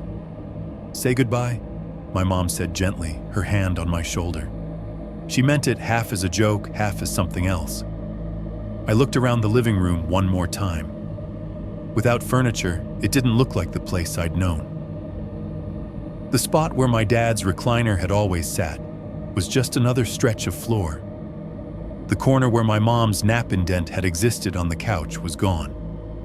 The TV-shaped shadow on the wall had nothing to point to now. The front window still framed the same slice of street, though. Through it, I could see the maple tree in our yard branches moving slightly in a breeze I couldn't feel. Our mailbox stood where it always had, stubborn and plain. Beyond that, across the street, was the curb I had drawn so many times. It was empty. No dull silver shape. No parked car angled just so. Just cracked pavement and a strip of gravel, the curb line faintly darker where tires usually kissed it. That should have made me feel better. It didn't. The emptiness felt temporary, like a blink. When it was time to go, my mom locked the front door and put the keys in a small envelope for the real estate agent. My dad loaded the last bag into the truck and then hoisted me up into the cab with him. The vinyl seat was hot against the backs of my legs. The cab smelled like dust and coffee and the faint sourness of old sweat. The engine coughed, then caught the whole truck shuddering as it settled into a steady vibration. From up there, the street looked different, a little smaller, a little more like a picture. As we pulled away from the curb, my mom's car following behind us, I watched our house recede through the side window. The brick and the tree and the front steps shrank in the frame, becoming flatter with every foot we put between us and the dead end. We passed the neighbors' lawns, the cluster of mailboxes near the top, the bent stop sign at the corner where our little street met the larger road. Just before we turned, as the truck slowed to make the angle, something moved at the edge of my vision.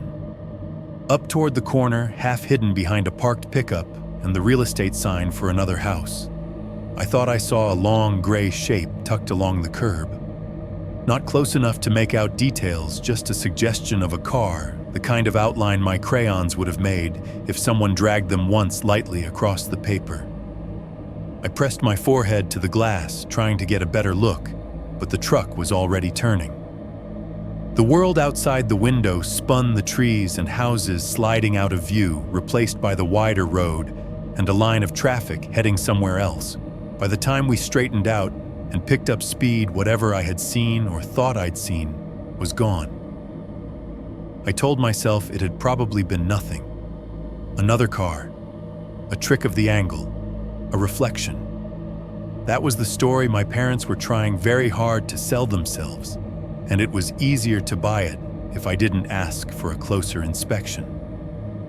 The truck rattled as we drove away, every bump in the road adding a small shiver to the metal frame. Inside the cab, my dad's hand rested on the wheel at the same 10 and 2 position I'd seen through the sedan's windows. His knuckles were whiter, though. His eyes stayed fixed on the road ahead, not glancing back. Behind us, the house shrank to a memory. The street stayed inside me. 3.2, trying to grow past it. The new neighborhood looked nothing like the cul-de-sac I had drawn 100 times.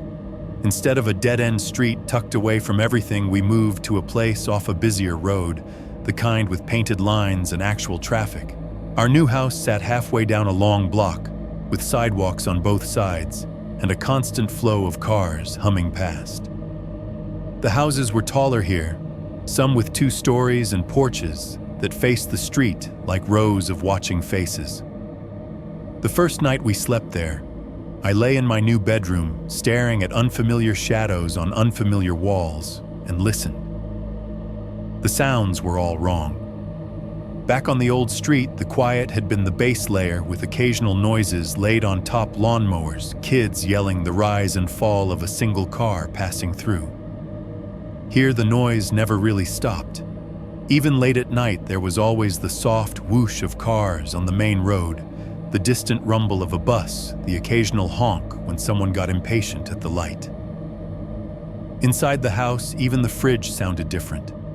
It was newer for one thing. My mom kept saying that like it was a victory no more, fighting with that old freezer. This one will actually keep ice cream solid. But to me it just meant another voice in the chorus I had to get used to. The hum was higher pitched, more of a whine than a buzz. It cycled on and off like the old one had, but the moments where it cut out and left a clear notch of silence felt sharper here, like someone had pressed mute on the world for a second. I noticed those gaps more than anything else. They were the places where my mind slid backward, filling the absence with the memory of another engine idling in a different street. My parents did their best to sell the move as a fresh start. My dad talked a lot about how the new house was closer to his new warehouse, which meant less time in traffic, less gas money, more time at home. My mom focused on the school district, the nearby park, the little strip mall down the road with a grocery store and a pizza place and a video rental shop. They did not mention the old street unless I did. If I asked about my bike or my books, they told me which box things were in. If I asked about the house, they said things like someone else will get to enjoy that tree now, or maybe a family with more kids moved in. If I asked about the car, they changed the subject. To be fair, there was no sign of it at first. The cars that passed our new front window were a constantly changing lineup: rusty minivans, dented pickup trucks, shiny SUVs with dealership stickers still on the bumpers. A few were silver or close to it, but none of them stayed. They kept moving, going from one intersection to the next, never lingering under our windows for more than a few seconds at a time. It should have been reassuring. Instead, it taught my body a new trick: flinch first, reassure later. I'd be sitting at the kitchen table doing homework or eating cereal, and a car would slide by in my peripheral vision. My stomach would drop before my eyes even focused on it.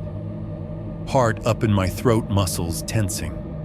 Then I'd register that it was a hatchback, not a sedan, or that it had both hubcaps, or that it was the neighbor's car pulling into their driveway. The fear would release with a tired, embarrassed kind of ache. I got very good at pretending that wasn't happening.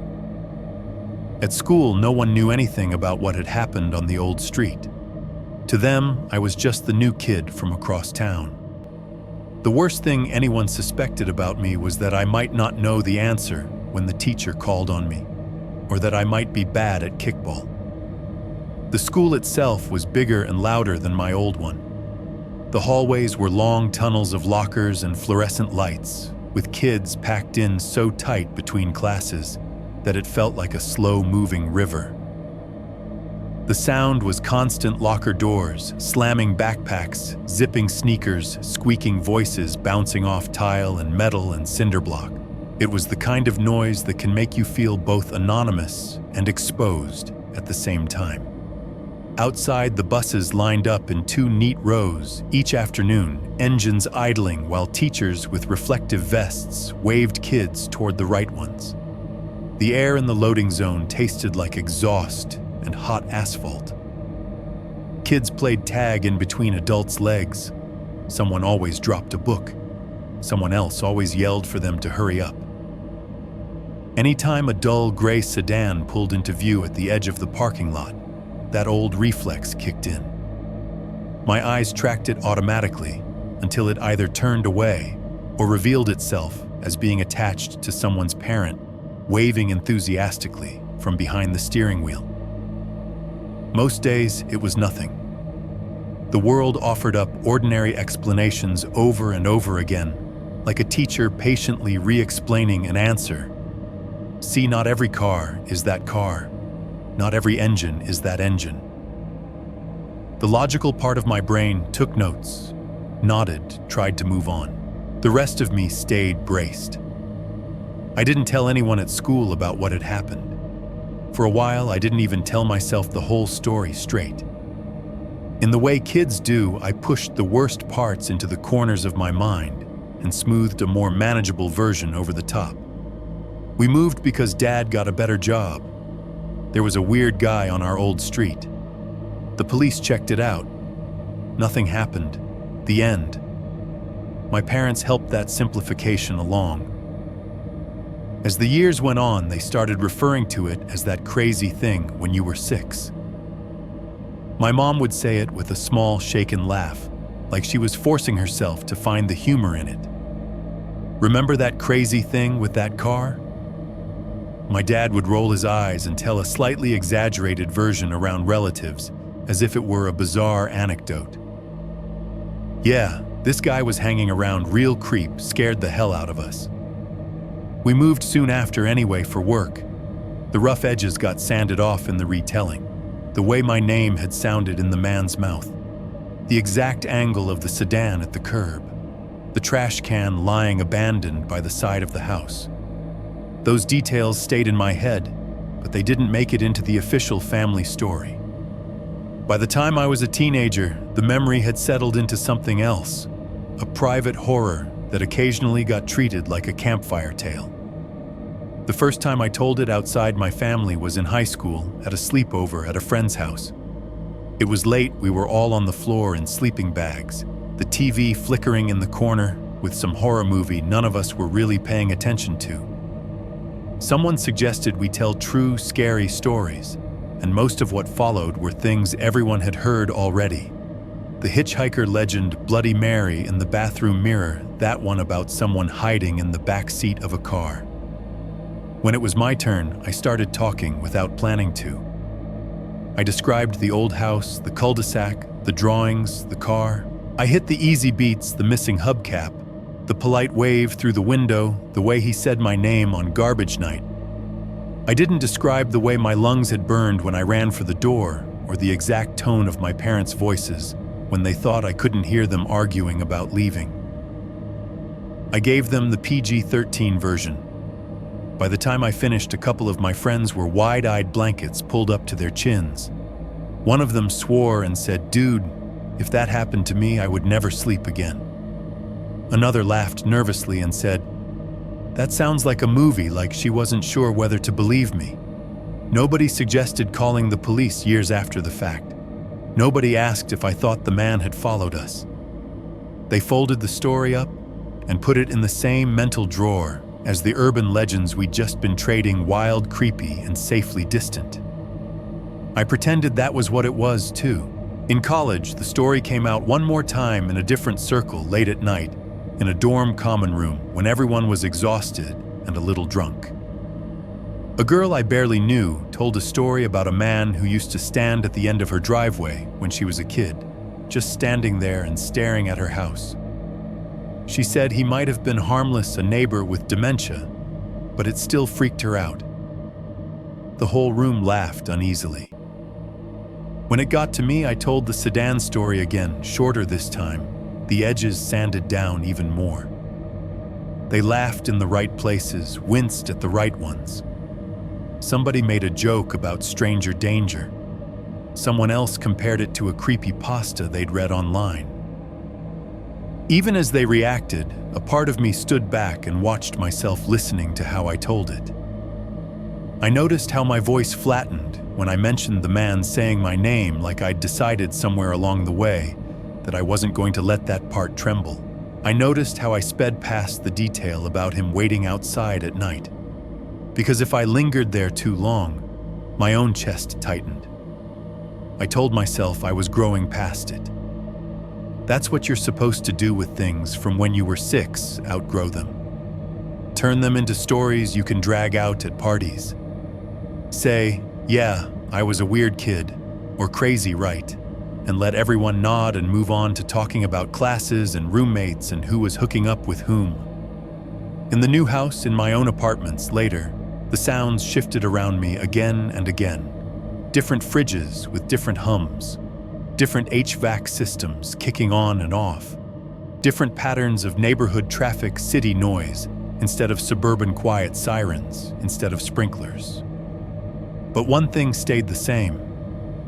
Every now and then, I'd be sitting alone, doing homework, scrolling on my phone, zoning out in front of some late-night TV rerun, and the fridge would cut off, or the heater would pause. The room would fall into that strange, suspended quiet. The outside noise would dip just enough. In that split second, before the next sound rushed in to fill the gap, my brain would reach backward on its own. It would lay another sound over the present, the low patient idle of an engine under a street lamp waiting. 3.3. The tape in the box labeled Christmas '98. I was in my early 20s the first time I saw proof that my memory had been late to its own story. It was Thanksgiving, and I was back at my parents' place for a few days. Not the house on the cul-de-sac that one belonged to strangers by then, but a split level on another quiet-ish street a few miles away. By that point, the old neighborhood was something we drove past occasionally on the way to somewhere else. The kind of place you look at from behind closed car windows and say, "Remember when?" and then cut yourself off. The Thanksgiving noise was familiar in a different way. A football game on in the background, the announcer shouting over crowd noise, dishes clinking in the kitchen, my mom yelling for someone to set the table. The house smelled like turkey and canned cranberry sauce and some kind of candle with a name like Autumn Hearth that mostly smelled like cinnamon. At some point in the late afternoon, after we'd eaten too much and everyone had migrated to softer seating, my mom got nostalgic. "Do you remember those old tapes?" she said suddenly, half to me, half to the room. "From when you were little, they're probably all melted in the basement." "They're fine," my dad said from his spot on the recliner, one hand on his stomach. "I put them in a box, labeled them and everything." He said it like labeling them had been the hard part. 10 minutes later, he was in the basement rummaging, and my mom was digging an old VCR out of the hall closet. The machine looked heavier than it had any right to be. Its plastic casing was yellowed, its front panel a mess of buttons nobody remembered how to use. The TV in the living room was newer now, a flat screen that did not seem thrilled about being connected to a relic. But with enough adapters and a little swearing, my dad got a blue VCR input screen to show up. He came up from the basement with a cardboard box in his arms, the corners soft from years of absorbing damp air. Written across the side in marker in his blocky handwriting was Xmas, B-Day tapes, 96-1. Inside a nest of VHS tapes leaned against each other, all with labels in my mom's handwriting. Christmas 96, birthday 7, Easter 99. The marker was faded on some, smeared on others. One tape near the middle had Christmas 98 written across its spine with little stars doodled around the date. "Let's see this one," my mom said, plucking it out. "You were what, 676, my dad said automatically, not looking away from the football game. His voice had that half-distracted tone you get when you're listening to two realities at once. I sat cross-legged on the floor in front of the TV while my mom slid the tape into the VCR. The machine whirred, swallowed it, then made a heavy clunk as it engaged. A second later, the screen flickered from blue to static, then to a crooked home video image. The sound came first, the hiss of the tape, the wobbling buzz of old electronics, the slightly too loud breathing of whoever was holding the camera. Underneath that, layered in, was the high-pitched laughter of kids, the crinkling of wrapping paper, someone's voice doing that exaggerated What did you get? Tone adults put on for children. Then the image steadied, and I saw my old house again. Not the inside, but the yard. The camera was handheld and a little unsteady, probably my dad's work. The shot wobbled, then found me a smaller version of myself in a puffy winter jacket, a hat with a pom-pom, gripping a foam football in both hands. Behind me, the maple tree stood bare and sharp against a pale winter sky. My dad's blue truck was in the driveway, dusted with a thin layer of frost. A few patches of dirty snow clung to the edges of the lawn. I watched myself run an unsteady route across the grass legs, pumping the football too big in my hands. I heard my own kid voice yelling something incoherent and joyful. My mom's laugh came from somewhere behind the camera's microphone, softer and slightly muffled, like she'd turned away. For a while, all I focused on was the weirdness of seeing a version of myself I could dimly remember, but only like a story someone else had told me. I watched me trip and fall into the snow roll, onto his back, get up again. The camera jolted as my dad laughed and zoomed in too far, my face filling the screen in a blur for a second, before the image snapped back. It wasn't until the camera panned out wider, trying to catch my entire run from the porch to the edge of the yard, that I noticed the background. Across the street, parked neat against the curb in front of the neighbor's house, was a car. Not a prominent feature. In the frame, it was small, almost an afterthought. The lens was focused on me, my jacket, my football, my footprints in the snow. But just beyond all that, near the top of the shot, sat a long, dull shape. 4 doors, light gray. The kind of color you don't notice in winter because everything is already washed out. My fingers tightened a little on the carpet. "Pause it," I said. My mom, sitting on the edge of the couch with the remote, hit the button. The tape froze with a faint electronic click. The image stuttered, then held. A few horizontal lines scrolled up the screen, the VHS equivalent of a heartbeat. "Look," I said, pointing to the top of the picture. My dad leaned forward in his chair, squinting. My mom tilted her head. "What?" she asked.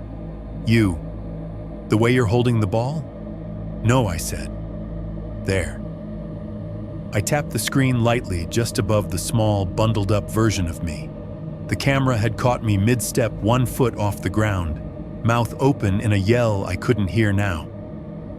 Directly across from me at the curb, the car waited. Only a slice of it was visible, a partial side view, the front half, but it was enough. The angle of the roofline, the way the front door framed the window, the missing hubcap on the front wheel, a dark, empty circle against the snow. My mom stopped smiling. My dad frowned. "Could be anybody," he said after a second, the words automatic. "Everybody had a car that looked like that back then. Not everybody parked it there," I said quietly. The living room felt smaller. The sound of the VHS hiss seemed louder than the football game behind us now. If you listened hard enough, under the hiss and the faint clatter of the tape mechanism, there was a low, constant noise on the recording itself, a background hum that might have been wind or the camera's motor or an engine at idle. "Let it play," I said. My mom hesitated, then pressed play again. The tape rolled forward. Little me ran out of frame. The camera followed, sweeping across the yard in a wider arc. For a moment, the car was cut off by the edge of the screen, and it was just me and the snow and the tree again. Then, in another clip, a few minutes later, the camera caught our street in a different light. The sun had dipped lower. The shadows were longer. Presents must have been opened already. Boxes and torn wrapping paper littered the porch. I emerged from the front door holding something new, a plastic sled, or some toy that doesn't matter anymore. Across the street, in the exact same spot the silver sedan sat. It hadn't moved. A different angle showed more of it this time, The curve of the windshield, the faint reflection of our house in the glass, the blur where a headrest should have been. "Pause," I said again. My mom did. We all stared. "Different day?" I asked. "Different tape?" She shook her head slowly. "Same tape," she said. "Same day. Look at the corner." In the bottom right of the picture, where I hadn't been paying attention, the date appeared in blocky white numbers overlaid on the image, 12/25/98. The timestamp flickered between 10:32 a.m. and 10:33 as the tape wobbled.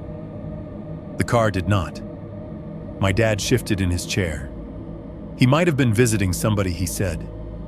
Could have been a friend of the neighbors. "Don't start, wait," my mom cut in. Her voice had gone thinner. "Go back." She took the remote, thumbed the rewind button, then let it play again. Forward, back.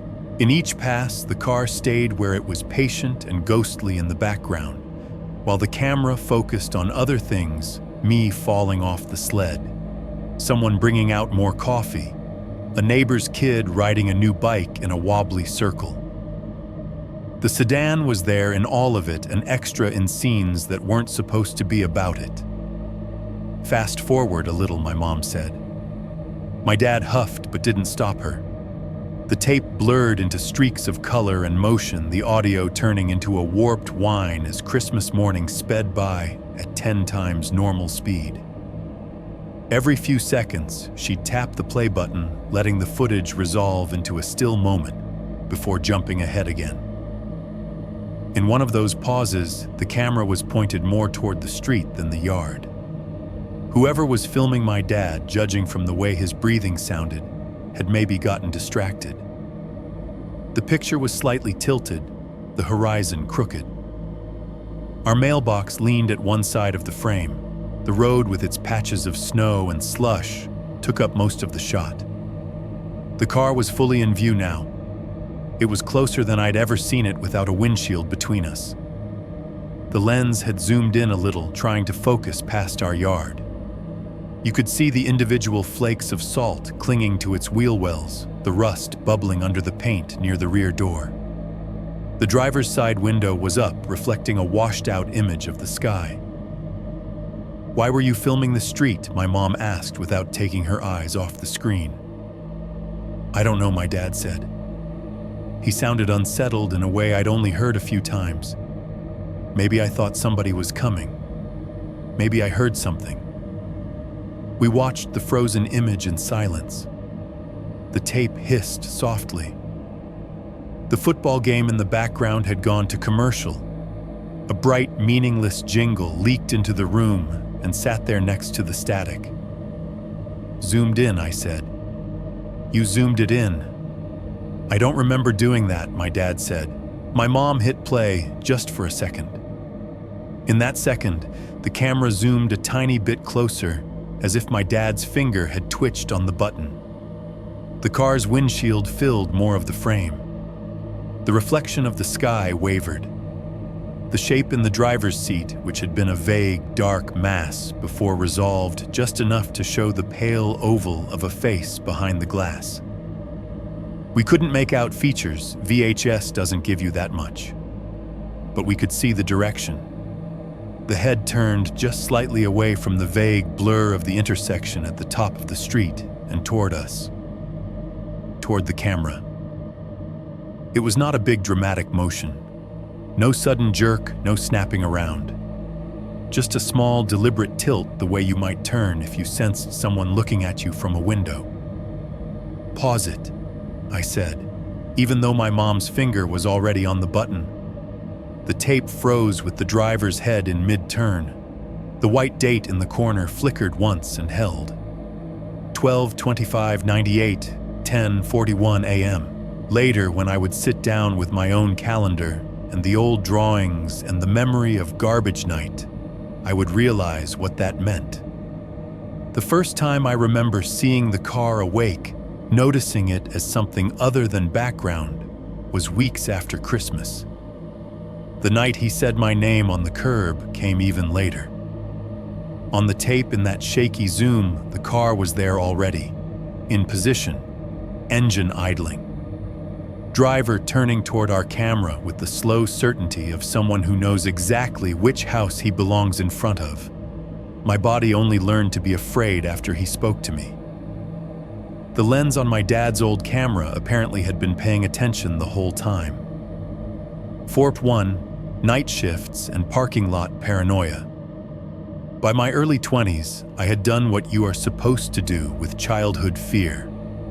I had packed it up, taped the box shut, and stacked it somewhere in the back of my mind, behind student loans and rent and all the other grown-up things you are supposed to worry about instead. I was not thinking about silver sedans when I took my first night job. I was thinking about how the extra $1 an hour for the graveyard shift would pay for my car insurance. For a while, my entire life was measured in late hours and parking lots. I worked a string of jobs that all had the same basic shape, fluorescent lights, a headset or a name tag, and a schedule that started when most people were figuring out what to watch before bed. There was the overnight stalker gig at a 24-hour grocery store out near the interstate. There was the late shift at a big box retailer that closed at midnight, but kept employees another hour to reset the floor. There was the call center job that ran on West Coast time, taking angry customer calls long after the building around us had gone dark. No matter the job, the beginning and end of every shift looked the same, me walking through a half-lit parking lot with my keys in my fist, telling myself I was an adult now, and adults did not run to their cars. Those lots have their own kind of ecosystem. The overhead lights are mounted on tall poles buzzing with tired electricity. Some of them flicker, smearing light across the asphalt in nervous pulses.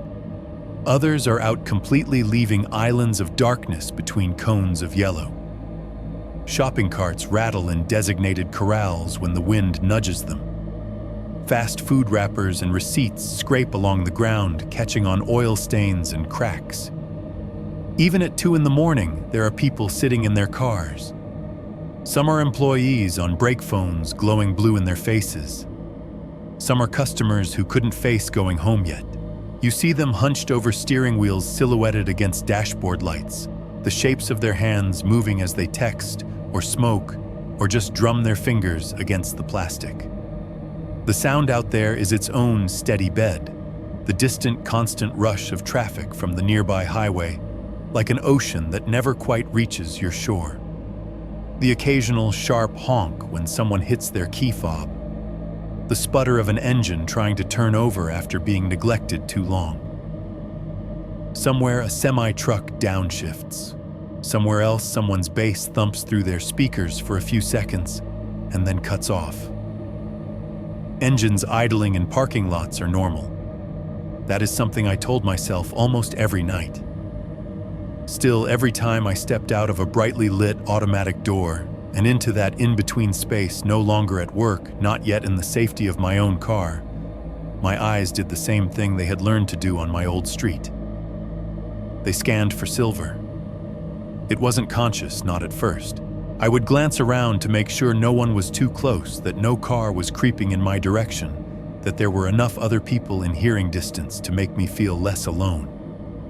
In those quick sweeps, any long, light-colored sedan stood out like an underlined word on a page. Sometimes it was nothing more than a glint of pale paint under a flickering light, parked 3 or 4 rows away. But that was all it took to send a small shot of adrenaline through my chest. My brain would fill in the missing hubcap before my eyes could confirm or deny it. The sound of whatever music was playing faintly through the store speakers behind me would fade, and my focus would narrow to 3 things: shape, position, and whether anyone inside was looking back. Most of the time, a second look deflated that tension. I'd walk by just close enough to check without making it obvious I was checking. I'd see the things you are supposed to see in a normal parking lot: a tired mom rubbing her face with both hands, gathering the will to go inside and do her shift. A teenager slouched low in the seat, lit by their phone screen earbuds, and oblivious to the world outside their music. a man in a delivery uniform scribbling on a clipboard. Once a couple in their 20s arguing in the front seat, their hands darting in sharp gestures, their mouths moving in a silent fight. They barely glanced at me. They had their own lives, their own fears and frustrations. When they did look up, their eyes slid past me the way you do when you're just aware enough of your surroundings to notice another person, but not enough to remember their face. Every time I walked past a silver sedan and saw someone normal inside, part of me relaxed. Another quieter part took notes. This is how it's supposed to be, that part would say. Cars are just cars. People sit in them for 1,000 reasons that have nothing to do with you. Maybe that thing you remember from when you were 6 is just that. A weird one-off. A creepy guy who got bored and moved on. The world is big. You're not that special. On bad nights, I wondered if I had built the sedan into something larger than it had been. Maybe the drawings and the VHS tape and the garbage night memory had fused into a single symbol my brain liked to drag out whenever it needed an explanation for why I still felt unsafe in places that looked like they should be fine. A psychologist would probably have a term for it. Pattern making, hypervigilance, trauma imprint if you want to get dramatic about it. Whatever the label, I knew I was doing it, checking every time, bracing every time, and then telling myself I was stupid when it turned out to be nothing. Inside the buildings, I was good at acting like a person who had never had to think about any of this. I made small talk with coworkers about customers and managers and how slow the clock seemed after midnight. I restocked shelves and answered phones and pretended my life existed entirely between punch-in and punch-out. If I told anyone anything about my childhood, it was the softened story about some guy who used to park on our street and freaked my mom out so much we moved. The car became a footnote, not the headline. But the moments that stuck with me weren't the ones under the fluorescent lights. They were the ones between doors. Walking from store to car, the automatic doors whispering shut behind me, the night pressing in around the edges of the parking lot. Remote in my hand, thumb hovering over the unlock button. The chirp of my own car answering me, the little flash of its headlights like a small animal lifting its head. Passing in those few seconds within arm's reach of dozens of other vehicles. Some dark, some lit, some empty, some occupied. Some with engines off, cooling and ticking. Others idling quietly, their drivers staring ahead or down or at screens. The worst moments weren't even when I saw a silver sedan. They were when I didn't see anyone at all inside, just the shape of a headrest and the faint suggestion of something behind the glass that could have been a coat slung over a seat or a person sitting very still. I would keep walking, telling myself not to look again, telling myself that I had clocked out, that I wasn't being followed, that the past lived in another county with another street name and another mailbox line. Most nights, nothing happened. I got in my car doors, locked with a solid thunk engine turning over and joining the parking lot's chorus. I drove home on roads that were busier than my childhood street ever was, surrounded by people I would never know. Nothing reaching out from a curb, no voice saying my name through a half-open window. You can only sustain the idea that something is following you for so long before you start to think maybe you're the one doing the following. Maybe you're chasing your own ghost from lot to lot, highway to highway. That was the thought that had started to creep in by the time I took a winter drive down I-71 and pulled into a rest stop that looked at first like any other patch of lit asphalt carved out of the dark. 4.2. The rest stop on I-71. The night I stopped believing the sedan was just a childhood shape in my head. I was somewhere between Columbus and Cincinnati on I-71, surrounded by more dark than road. It was late enough that the usual interstate noise had thinned out. The sky was a low, heavy lid, clouds swallowing any starlight, that might have made the world feel less enclosed. The highway shoulders were crusted with dirty snow pushed into uneven walls by plows days before. Every mile or so, a green sign would flash by in my headlights, exit 131, rest area 2 miles, then disappear in the rear view like it had imagined itself just for me. The wipers made that dry squeak across the windshield every time they passed over a patch that wasn't actually wet anymore. The defroster hissed lukewarm air onto the glass. The radio played some late-night playlist of songs I'd heard 100 times and couldn't have named if you'd paid me. Most of the time, I didn't notice any of it. My brain was on highway autopilot, check mirrors, stay in lane, count the reflectors ticking away under the car. Then my bladder reminded me I'd had a big coffee at the last gas station 3 counties back. The next rest area 1 mile sign felt like a promise. The exit ramp peeled off from the interstate in a slow curve, the road surface rougher and more patched. The main highway's steady roar faded behind me, replaced by pockets of quieter air, like stepping out of a crowded room into a smaller one that still shared a wall. A blue sign with the standard icons restrooms vending picnic appeared in my headlights. The rest stop lot was nearly empty. 2 semi-trucks idled in the far corner, their cab lights glowing orange engines, a constant deep rumble. There was 1 RV parked near the picnic area, blinds drawn. And there in the row facing the building, just off-center from the main entrance, sat a long, dull, silver sedan. At first I saw it the way you see any car in a place it belongs, as part of the layout. 1 rectangle in a lot of rectangles. I pulled into a space about 3 down from it, my tires crunching over a slushy mix of old snow and ice. The overhead lamps threw down cold white light, leaving hard-edged shadows between the rows. I shut off my engine. The sudden silence in my car made the sound from the trucks seem louder. My own breathing sounded too present for a second, fogging the inside of the windshield. When I opened the door, the cold hit me like someone had thrown a bucket of air straight from a freezer in my face. My shoes slipped a little on the packed snow as I stepped down. I locked the car with a chirp and turned toward the building. To get to the entrance, I had to walk past the silver sedan. Up close, all the excuses I'd used on myself for years lined up, ready to be deployed. Lots of cars look like that. It's a common model. You're tired. You're on a highway, of course, you'll see out-of-state cars, but the shape of it snagged at me anyway. It wasn't new. The paint had that tired look old metal gets when it's been through too many winters, dull with faint streaks where salt and slush had dried. The body was long, a little boaty, the way sedans from the late 90s and early 2000s tended to be. Snow clung in uneven clumps around the wheel wells. One of the front hubcaps was missing. That last detail hit me in the chest.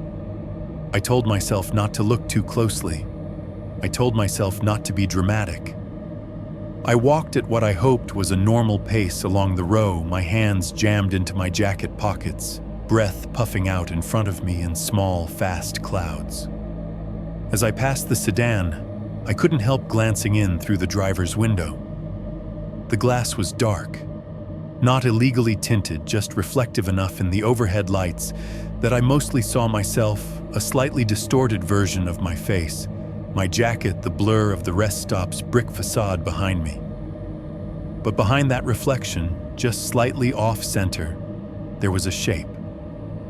Someone was sitting very still in the driver's seat. No obvious movement, no phone glow, no flicker of a cigarette.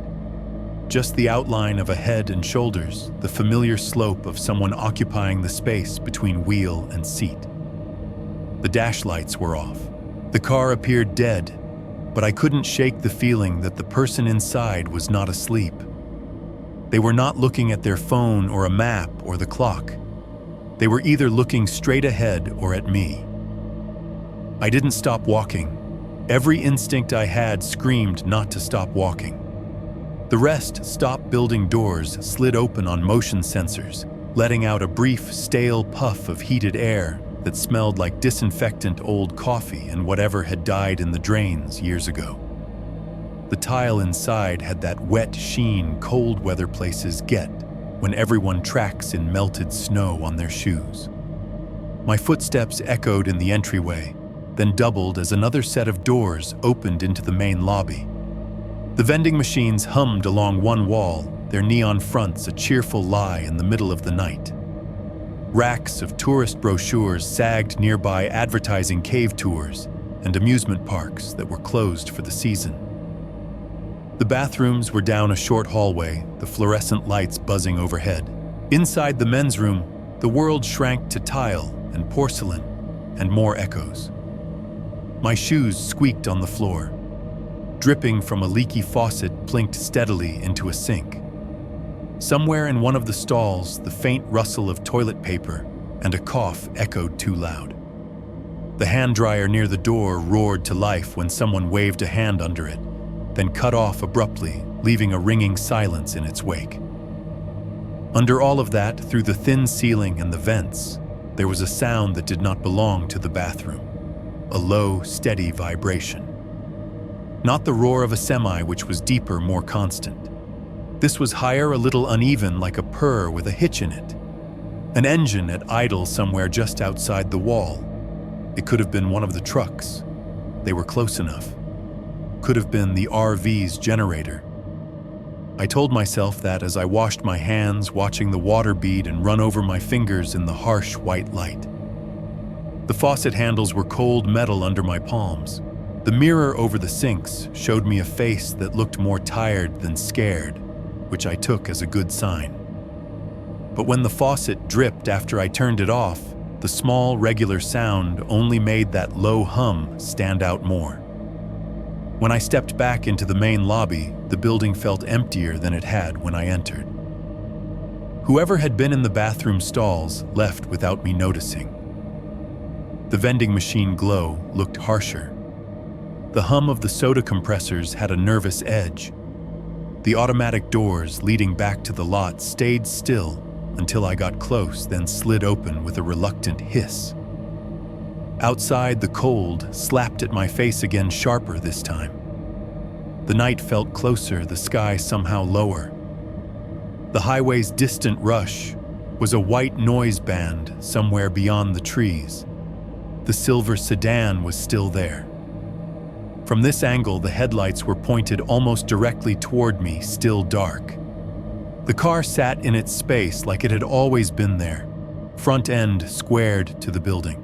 I could not see into the windshield from where I stood under the rest stop's awning. The glare from the overhead light turned the glass into a flat black surface.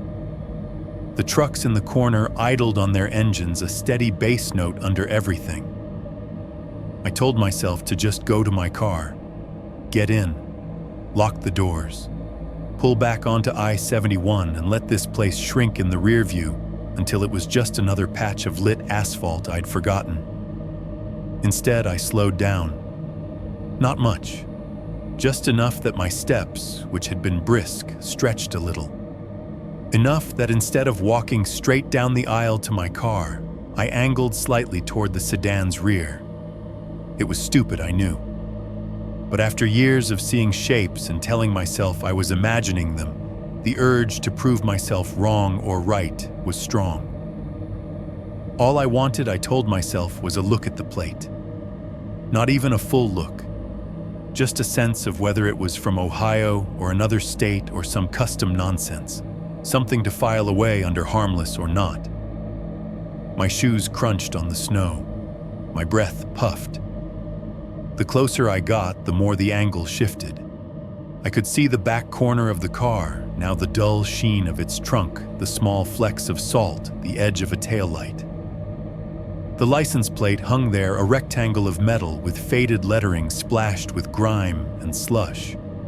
I was still a few steps away, too far to make out the numbers yet, but close enough that my brain had started reaching for them, eager to fill in the blanks. The engine revved.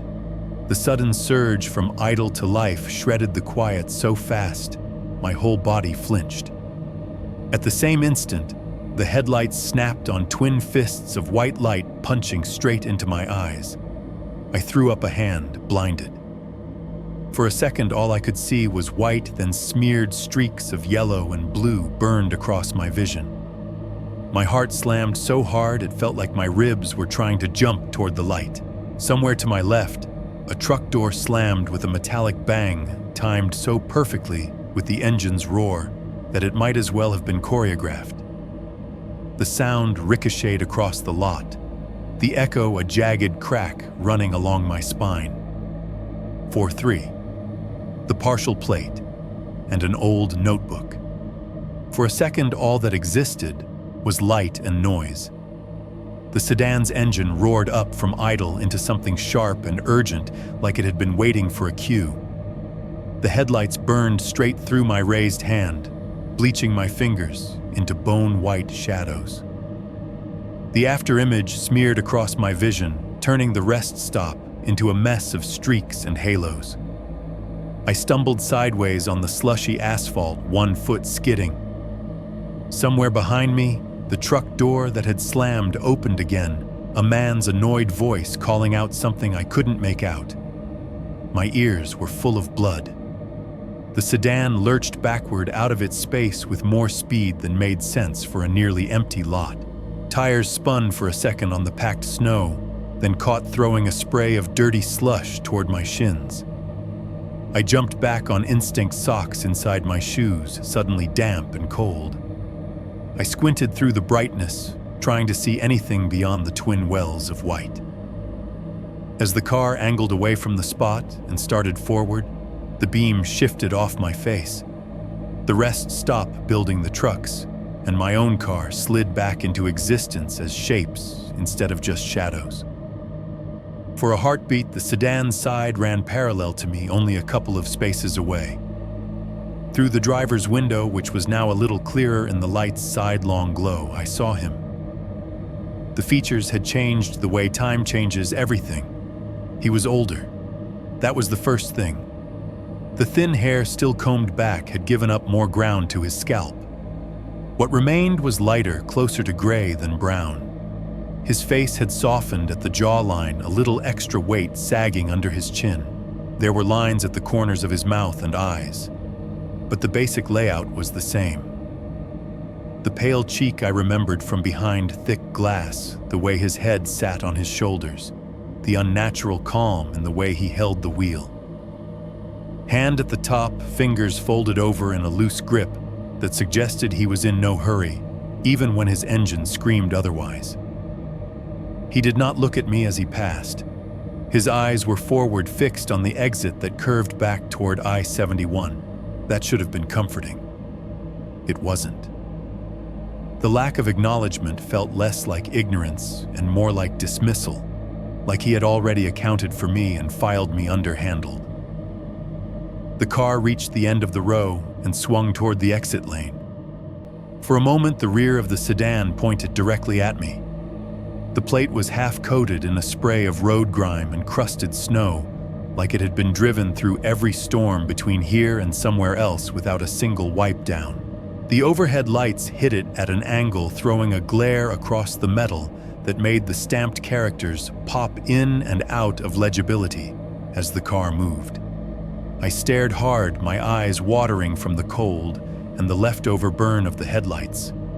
In between the blur of motion and light, just for a fraction of a second, I saw 3 characters clearly rising up through the gray and brown like something written under thin ice. 7KQ, then the sedan was turning taillights, diminishing as it sped toward the on-ramp. A moment later, it merged with the invisible river of highway traffic beyond the trees and was gone.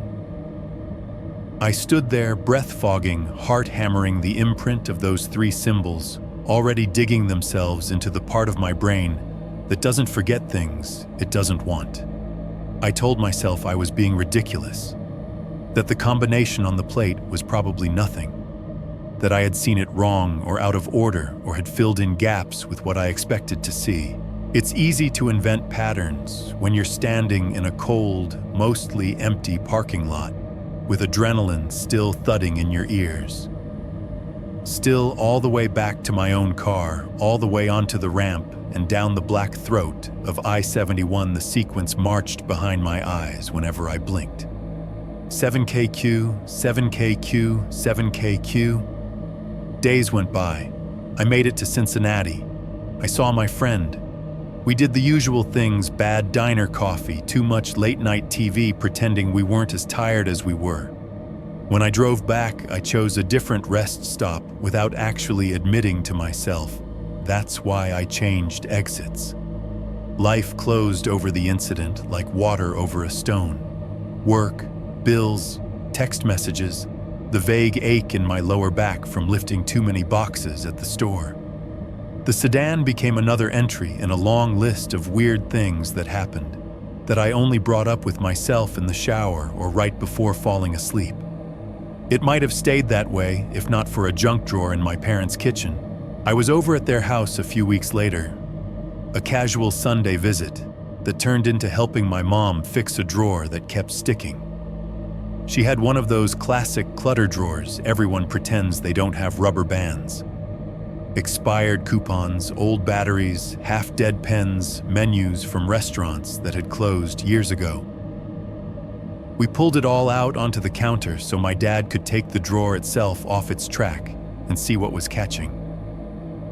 While he wrestled with the wood and metal, my mom and I sorted through the mess, making little piles of keep trash. And why did we ever have this? At the very bottom of the drawer, under a stained takeout menu and a stack of index cards, was a small spiral notepad with a bent cover. The top page was warped, the paper yellowed slightly at the edges. The spiral had a spot of rust on one loop. I recognized it before I opened it. Cars, my mom had written on the front once in her rushed nurse handwriting. Something in my chest tightened. "Oh, wow," she said when she saw it in my hand. "That old thing. I thought we tossed that when we moved." She reached for it, but I flipped it open first. The first page bore a date near the top, written so quickly, the slash between the numbers was barely more than a scratch, and then a list. Some of it was mundane: red Toyota, Mrs. C. Son, white van, UPS, blue pickup, neighbor. Halfway down the page, in all caps, was another entry written darker and harder into the paper than the rest, as if she'd pressed the pen down with more force. Weird car, silver sedan, 7KQ OPA. The box around the characters was jagged, the lines overlapped. She had underlined them twice. To the side, in parentheses, she'd scribbled something like "too far to see all maybe." My fingers went cold in a different way than they had at the rest stop. The room felt like someone had turned the volume down. The TV in the living room was on some daytime show, chattering about nothing, but it sounded like it was coming from another house. What my mom asked, seeing my face. "What is it?" I held the notepad out and pointed at the entry. "Do you remember writing this?" I asked. My voice sounded flat to my own ears. She leaned in, squinting. "I mean, kind of," she said slowly. "I used to write down plates or what I could see of them, for that situation." I tapped the box with my fingertip where the 3 characters sat penned in blue ink from years ago. The letters and number were all the same size, crammed together like they were afraid of being erased. 7KQ, I said. The rest stop parking lot came back in a rush. The blinding headlights, the engine revving, the momentary clear shot of the rear of the car as it turned, the grime and those same 3 symbols burning through it. 7KQ through glass and snow and overhead light. 7KQ in my mom's careful, anxious handwriting in a kitchen thousands of drives away from there, on a night when she had stood at a window and watched a car idle in front of a different house. She went very quiet. "I saw a plate a few weeks ago," I said. "On I-71, rest stop, silver sedan." I only got 3 characters through all the crap on the back. I didn't have to say them. They were right there between us on the page. My dad had stopped wrestling with the drawer. He was just holding it half out of the cabinet, staring. His knuckles were white on the wood. "It could be a coincidence," he said after a long moment. His voice didn't sound convinced. "Plenty of plates have those letters. Ohio's full of them, Pennsylvania too." "Sure," I said. "Could be a coincidence." My mom closed the notepad slowly, like she was trying not to disturb whatever was inside. She didn't take it from me. She just rested her fingers lightly on the cover for a second, then pulled her hand back. In that quiet, surrounded by rubber bands and dead pens and receipts nobody needed anymore, I started to understand something I'd been avoiding for a long time. This wasn't just a story I kept telling at sleepovers and late-night dorm hangouts. It wasn't just a childhood monster I'd sketched into existence and then dragged around out of habit. It was a pattern that refused to let go. 5.1 Crayons by the sliding glass door. By the time my daughter turned 6, I had convinced myself that whatever thread connected my childhood to that rest stop had gone slack. I was 32, living in a second-floor apartment off a different stretch of Route 23 a little further north than where I grew up. The complex was exactly the kind of place you forget as soon as you move out. Beige siding, identical balconies, thin walls, parking lot views. If you stood in the right corner of the kitchen, you could hear 3 different TVs at once. One from above, one from below. One bleeding in from the unit next door. Our place was a 2-bedroom rectangle. My daughter's room was full of plastic ponies and stuffed animals. Mine had a bed, a desk, and a laptop that connected me to a job that existed entirely in spreadsheets and video calls.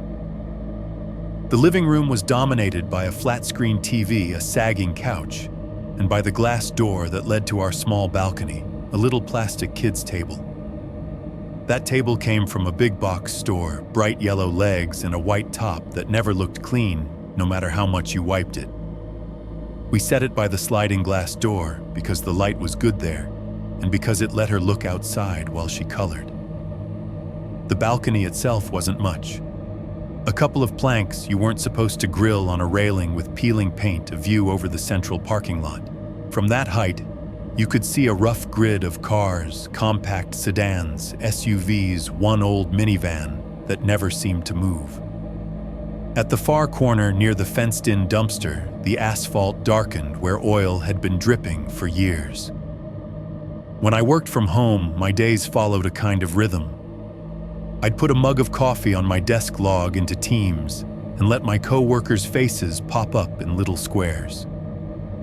We'd talk about numbers and deadlines and action items, our voices half a second out of sync with our mouths. My headset sat over one ear, the other ear tuned to the apartment. The hum of the fridge, the whir of the heater, the faint scrape of crayons across paper by the door. My daughter liked to draw while I did computer work. It made her feel like we were both doing something important. She would spread her crayons across the kids' table the way I used to spread mine across the dining table at her age, sorting them into little piles by color. Her tongue stuck out between her teeth when she concentrated. The sliding glass door behind her let in a square of light that shifted across the floor as the day went on, inching from the kitchen to under the coffee table by late afternoon. She drew what she saw. At first, it was just our building, a messy rectangle with squares for windows, wobbly lines for the balcony railings, a smear of green for the crooked tree that grew out of the little strip of mulch by the front entrance. She drew herself as a stick figure waving from our balcony. She drew me with my big headphones on at my desk. Sometimes she drew our downstairs neighbor's cat sitting in their window. The cat became a little triangle-eared blob with whiskers that took up half its face. Under all of that, she always drew the parking lot. A gray band at the bottom of the page shaded in with the side of the crayon. Little rounded boxes for cars. Some were colored in red, blue, black, some just outlines. They lined up in uneven rows, a child's version of an aerial view.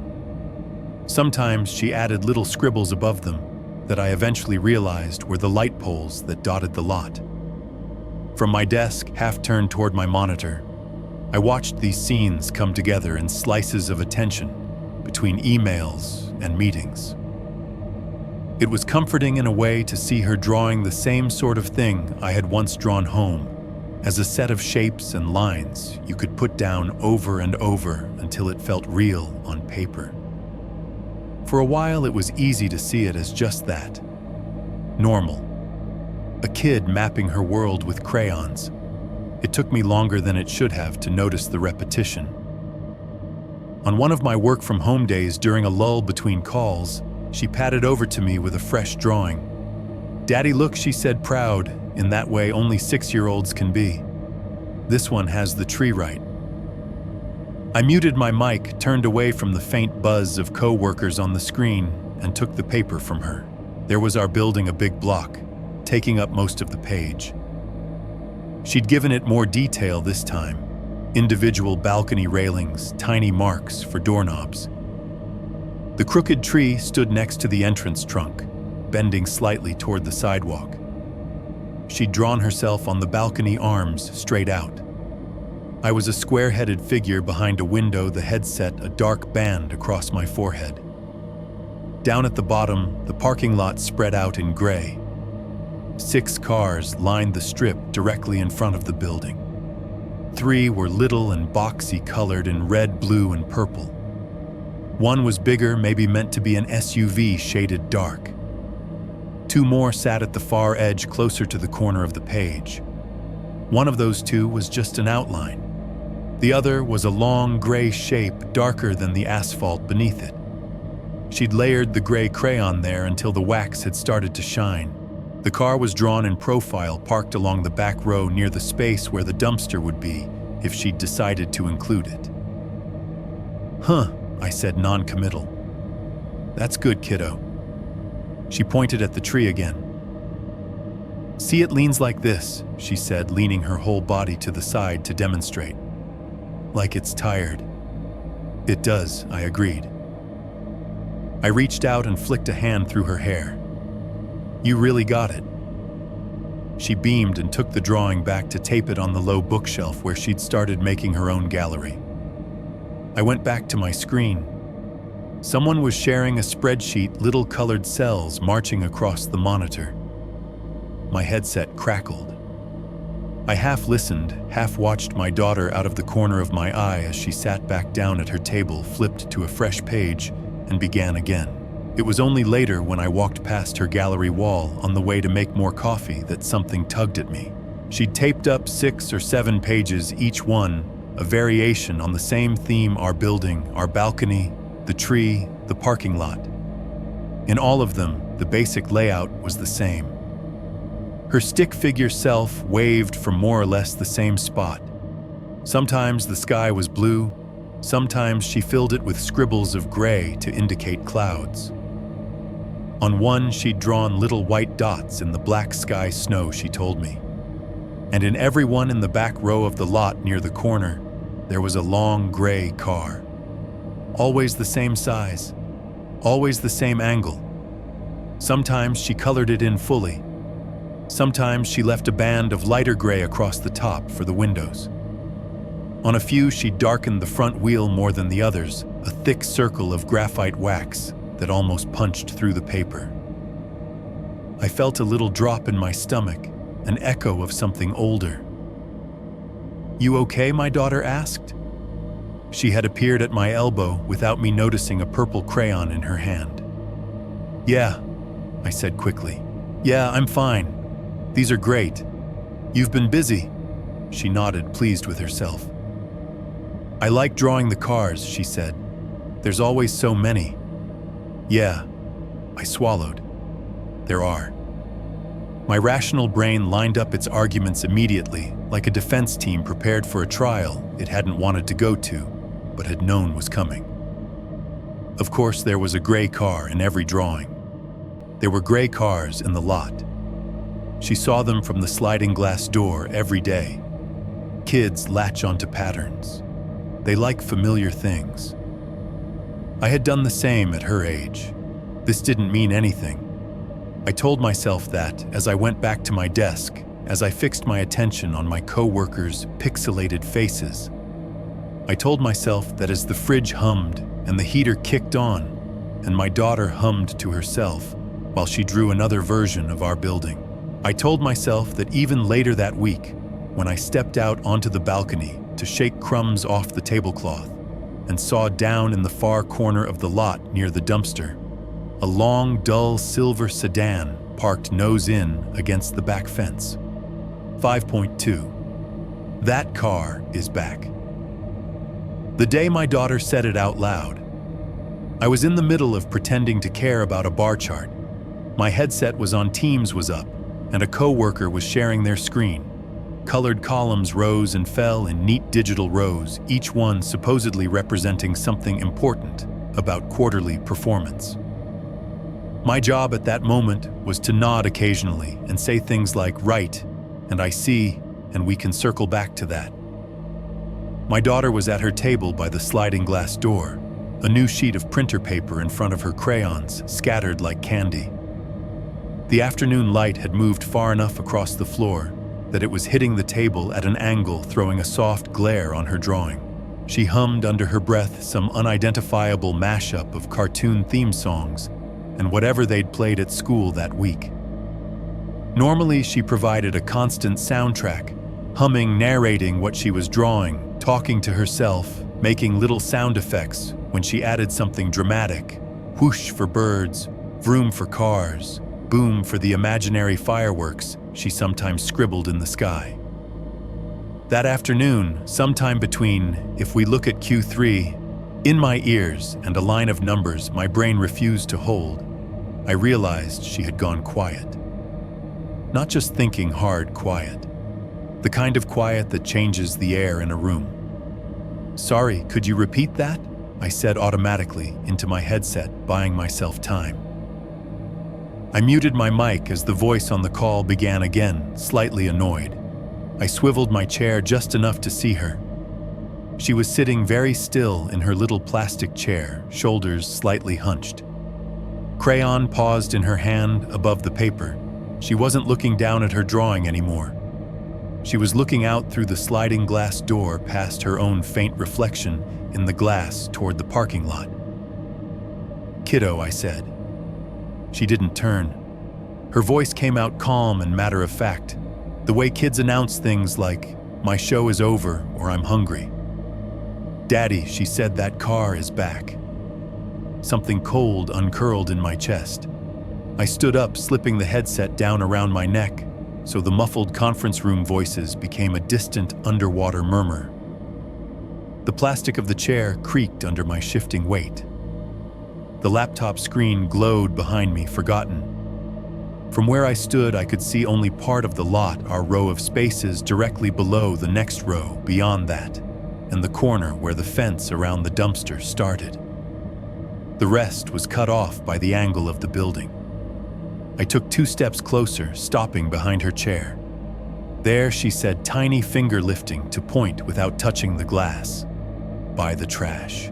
I followed the line of her arm. The long, dull silver sedan sat in the back row, 3 spaces from the fenced-in dumpster, exactly where she always put it in her drawings. Its nose was angled slightly toward our building enough that if you drew a straight line out from its front bumper, it would point directly at our balcony and the glass she was sitting behind. The paint looked tired, even from that distance.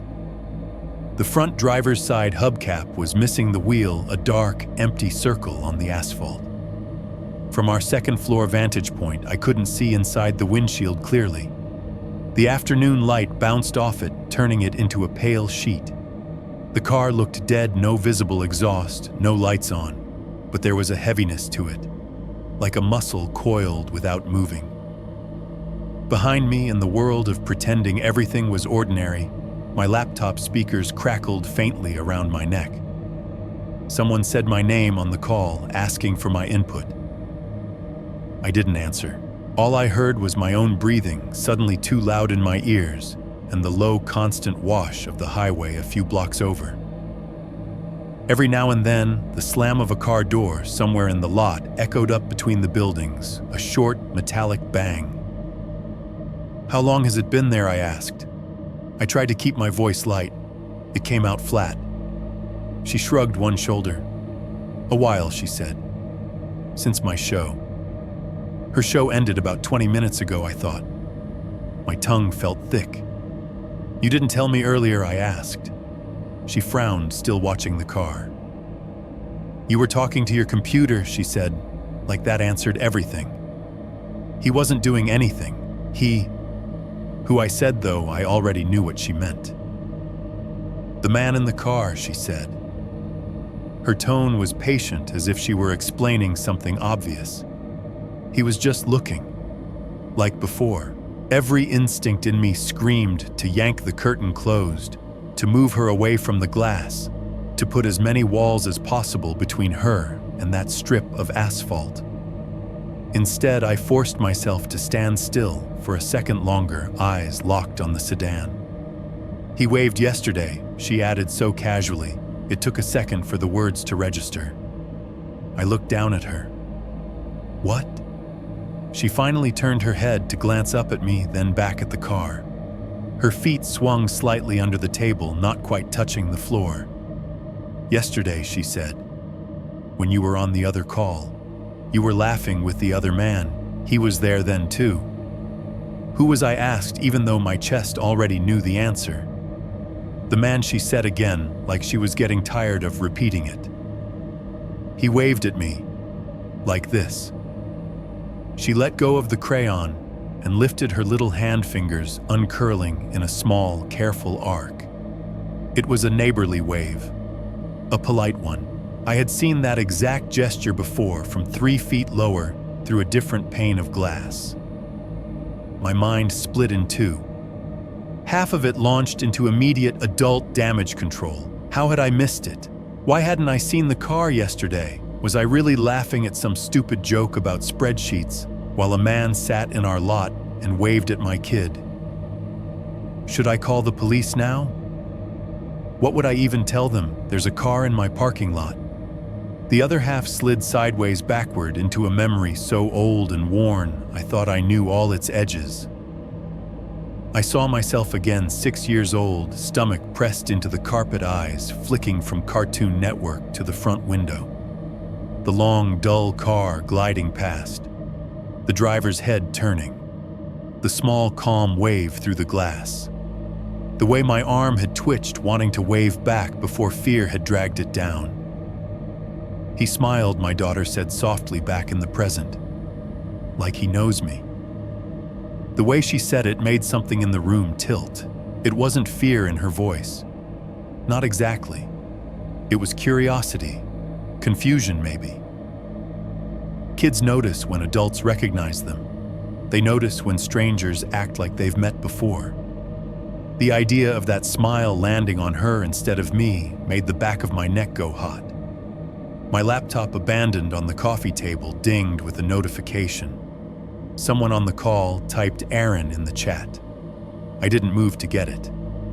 "Has he said anything?" I asked. My throat felt dry.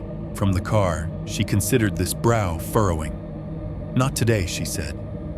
"Yesterday he did." Cold slid down my spine. "What did he say?" I asked. She traced a circle on the table with one finger, thinking. "He said hi," she said, "but not to me." "Who then?" I said. "You," she replied, simple and sure. He said, "Hi, Aaron." The hallway between the old house and the new one collapsed for a second. Garbage night. My socks on cold concrete. "Aaron, buddy, come here a second." The way my name had sounded in his mouth, like something he owned.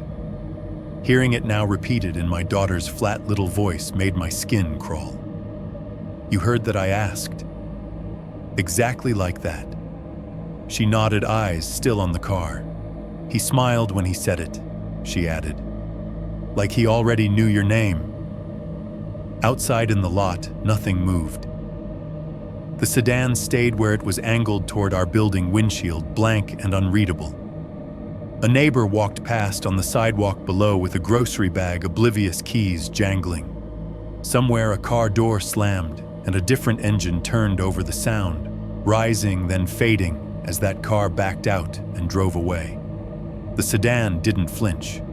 Behind us, the fridge hummed loudly and then right on cue, clicked off, leaving a small notch of silence that felt too clean. Through it for just a moment, I thought I heard something else from the lot, a dull, low vibration. The ghost of an idol too far away to be completely sure of, too familiar to ignore. I muted my laptop, entirely slipped the headset off my neck, and set it on the couch. My coworkers kept talking in a little lighted rectangle I wasn't looking at anymore. My hand rested lightly on my daughter's shoulder. The fabric of her shirt was warm under my palm. "Stay right here," I said, not taking my eyes off the car. I didn't realize until I heard my own voice how much it sounded like something my mom had said to me once in a different living room years ago when she'd discovered my drawings weren't just drawings. As I slid the glass door's lock into place with a soft click, another picture floated up behind my eyes.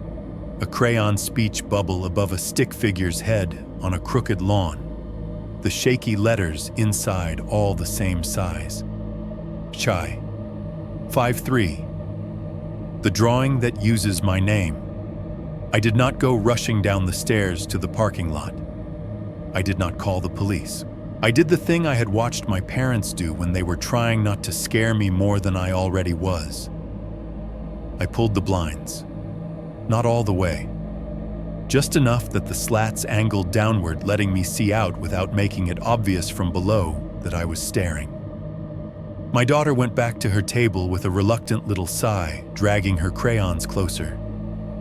The glass door between us and the balcony caught both of our reflections for a second, me older and tighter around the eyes than I like to admit. Her small and bright and oblivious to what any of this meant. From behind the blinds, the parking lot flattened into something that looked painfully like one of my own old drawings. Rows of cars, patches of gray, the crooked tree at the edge of the property line. And at the back, near the fence around the dumpster, the long silver sedan. From this angle, I could see more of it. The trunk dusted with road grit. The faint dent near the rear bumper. The way it sat perfectly straight between the lines, like someone had taken a ruler to its position. The windshield reflected a wash of sky and building. But as I shifted slightly, my own eyes lining up with the driver's side, the reflection peeled back just enough to reveal darkness behind the glass. The feeling of being looked at settled over me with the same slow certainty it had when I was 6, staring through a different pane in a different house. For a second, there was nothing. Just car shapes and the distant wash of highway noise, and the hum of my own blood in my ears. Then he moved. The driver's hand rose pale against the interior shadow up to the window. Fingers unfolded in that same small, almost lazy wave. Not big enough to draw attention from anyone else in the lot. Just enough for me to see it between the blinds framed perfectly in the narrow slice of space I had allowed myself. My throat went dry. I was not 6 anymore.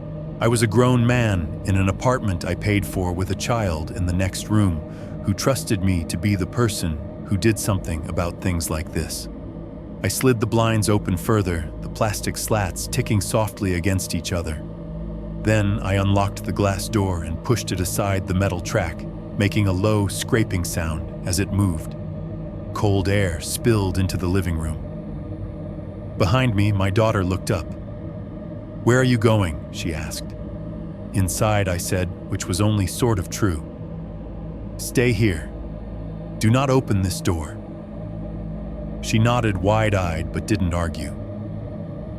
Kids know the difference between the voice you use when you're annoyed and the one you use when you're scared. I stepped out onto the balcony. From out there, with nothing between me and the lot except the railing and a story and a half of empty air, the silver sedan seemed closer than it had from inside. The light poles cast hard-edged shadows around it. The cars in the nearer rows blocked part of my view. but not enough to hide the fact that the driver's head was turned just slightly in my direction. He didn't wave again. He just sat there, hands on the wheel, as if this were his assigned spot, and he had every right to occupy it. I pulled my phone from my pocket with fingers that felt clumsy. The screen flared to life, too bright. I heard my own breathing heavy in the cold. Somewhere to my left, a neighbor's sliding door rattled as they stepped out to smoke, oblivious. I lifted the phone thumb, fumbling for the camera app. The moment the black oval of the lens cleared the balcony rail, the sedan's headlights snapped on. They didn't come up slowly. They hit with a full, sudden brightness that punched hard against the underside of the balcony and flared around the edges of the cars in front of it. For a split second, the lot looked like a washed-out photograph. Then the engine turned over with a smooth, practiced churn. The idle rose steady and sure. The car backed out of its space in one clean motion, no hesitation, as if it had been waiting for exactly this cue. "Hey!" I shouted uselessly. My voice bounced off siding and glass and died in the space between buildings. I wasn't even sure what I wanted to yell. Stop, wait, who are you, what do you want? None of those sounded like questions that would get an answer I wanted. I held the phone up anyway and hit record, but all I caught was a glare, a smear of white headlights, a dark shape moving through it. By the time the automatic focus stopped hunting, the car was turning toward the exit of the lot brake lights, glowing red for half a second before it rolled onto the access road. It didn't speed or squeal or do anything dramatic. It just left. It was somehow worse than if it had peeled out. I kept recording until the last of the taillights disappeared.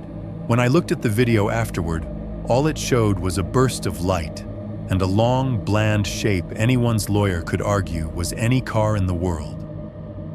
I stayed on the balcony longer than I needed to, breathing in cold air that tasted faintly of exhaust and someone's laundry detergent from a vent below. My fingers hurt from clutching the phone. My shoulders ached from holding myself too tight. Inside, my daughter had gone back to her drawing. By the time the sky shifted from afternoon gray to evening blue, she had moved on from the parking lot scene to something involving a unicorn and an explosion of pink stars. I forced myself to finish my workday, taking my headset on and off, nodding in meetings I barely absorbed. We ate dinner, mac and cheese and frozen broccoli, her favorite, picked half-heartedly off her plate. The TV murmured some kid show in the background. Normal noises layered over a day that had been anything but. After dishes and bath and the long, slow process of convincing a 6-year-old that yes, it really was bedtime, she should be tired, she padded back into the living room in her pajamas, hair damp and tangled. "I made one more," she said. Holding out a fresh drawing, the paper was still slightly warm from her hands. I took it, intending to give it the kind of vague praise that gets kids to go to sleep faster. Our building again. She'd gotten faster at it, 2 rectangles for the floors, little boxes for windows, the balcony railings drawn as ladders. The crooked tree stood in its usual place now, with a few bare branches sketched in instead of leaves. She'd filled the sky with dark blue this time, pressing harder where she wanted it to be. Night. On the balcony, a small stick figure with wild hair stood, arms out. She'd drawn herself wearing what I think were pajamas, little lines for stripes. Inside one of the windows, a square-headed figure sat at a table with a rectangle in front of him. Me at my laptop. Down at the bottom of the page, the parking lot stretched out. Most of the cars were just outlines. One near the far corner was different. Long, darker gray, windows shaded in. The front wheel a thick circular gouge in the crayon wax. In the windshield, she had drawn 2 dots and a thin straight line. I had seen that exact face before. in my own picture in my mom's hands, spread out on the living room floor of a house I didn't live in anymore. 2 dots for eyes, a line for a mouth, a suggestion of a person so simple it should have been harmless. At the bottom of the page under the parking lot, she had written something. Her letters were still uneven, some too big, some too small, leaning away from the line. Spelling was a work in progress. Most of the time, her captions were things like me and cat or my house. She didn't usually write my name on anything. To her, I was daddy, not the person other adults called when something needed signing. In thick, careful crayon letters, she had written, "She, Aaron," the A's were different sizes. The R was backwards. The O was too big, but it was clear. My name written by the hand of a child who did not use it. Something in my chest locked. "Hey," I said, trying to keep my voice from tilting. That's really good." Her face lit up. "You like it?" she asked. "Yeah," I said. My tongue felt thick. "Can I ask you something?" She nodded, bouncing a little on her feet. "Why did you write that?" I asked, pointing at the bottom. "Why not hi, Daddy, or hi, or your name? Why hi, Aaron?" She blinked at me as if confused by the question. "That's what he said," she replied. Who I said, even though I already knew. She looked at the drawing at the little gray car in the corner, at the 2 dots and the thin line in the windshield. Then she looked back at me. "The man in the car," she said, "yesterday, when you weren't looking. He looked up at the balcony and said it like that." She pronounced it carefully, mimicking the rhythm she'd heard. "Hi, Aaron." The room felt suddenly too small. The fridge hummed in the kitchen, then cut off with its usual click, leaving a brief, hollow quiet. Outside, somewhere beyond the glass, a car door shut and footsteps crunched on gravel. On the page in my hands, the long gray shape sat exactly where it always did. The face in the windshield smiled its flat little line. Underneath, in the unstable scrawl of a 6-year-old's hand, my name sat like something that had finally found its way home. 6.1. Turning the apartment into a surveillance hub. The night after the Hi Aaron drawing, the apartment felt different. Nothing in it had physically changed. The same beige walls, the same sagging couch, the same stack of dishes in the sink.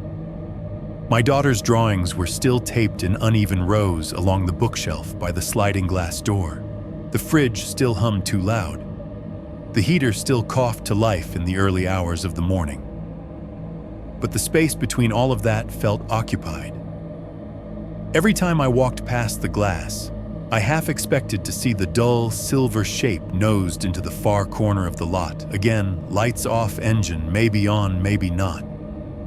Every time a car door slammed outside, I froze for a second, waiting for footsteps I could somehow recognize through 2 stories and concrete.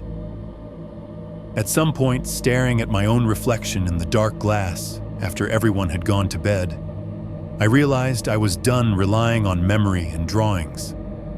I needed something that would look back. It started with a late-night search, the way a lot of bad decisions do. I sat at the kitchen table with my laptop, the only light in the room, the screen's cold glow. The house was quiet except for the occasional creak from the apartment above and the far-off hiss of tires on wet pavement. "Outdoor security camera," I typed.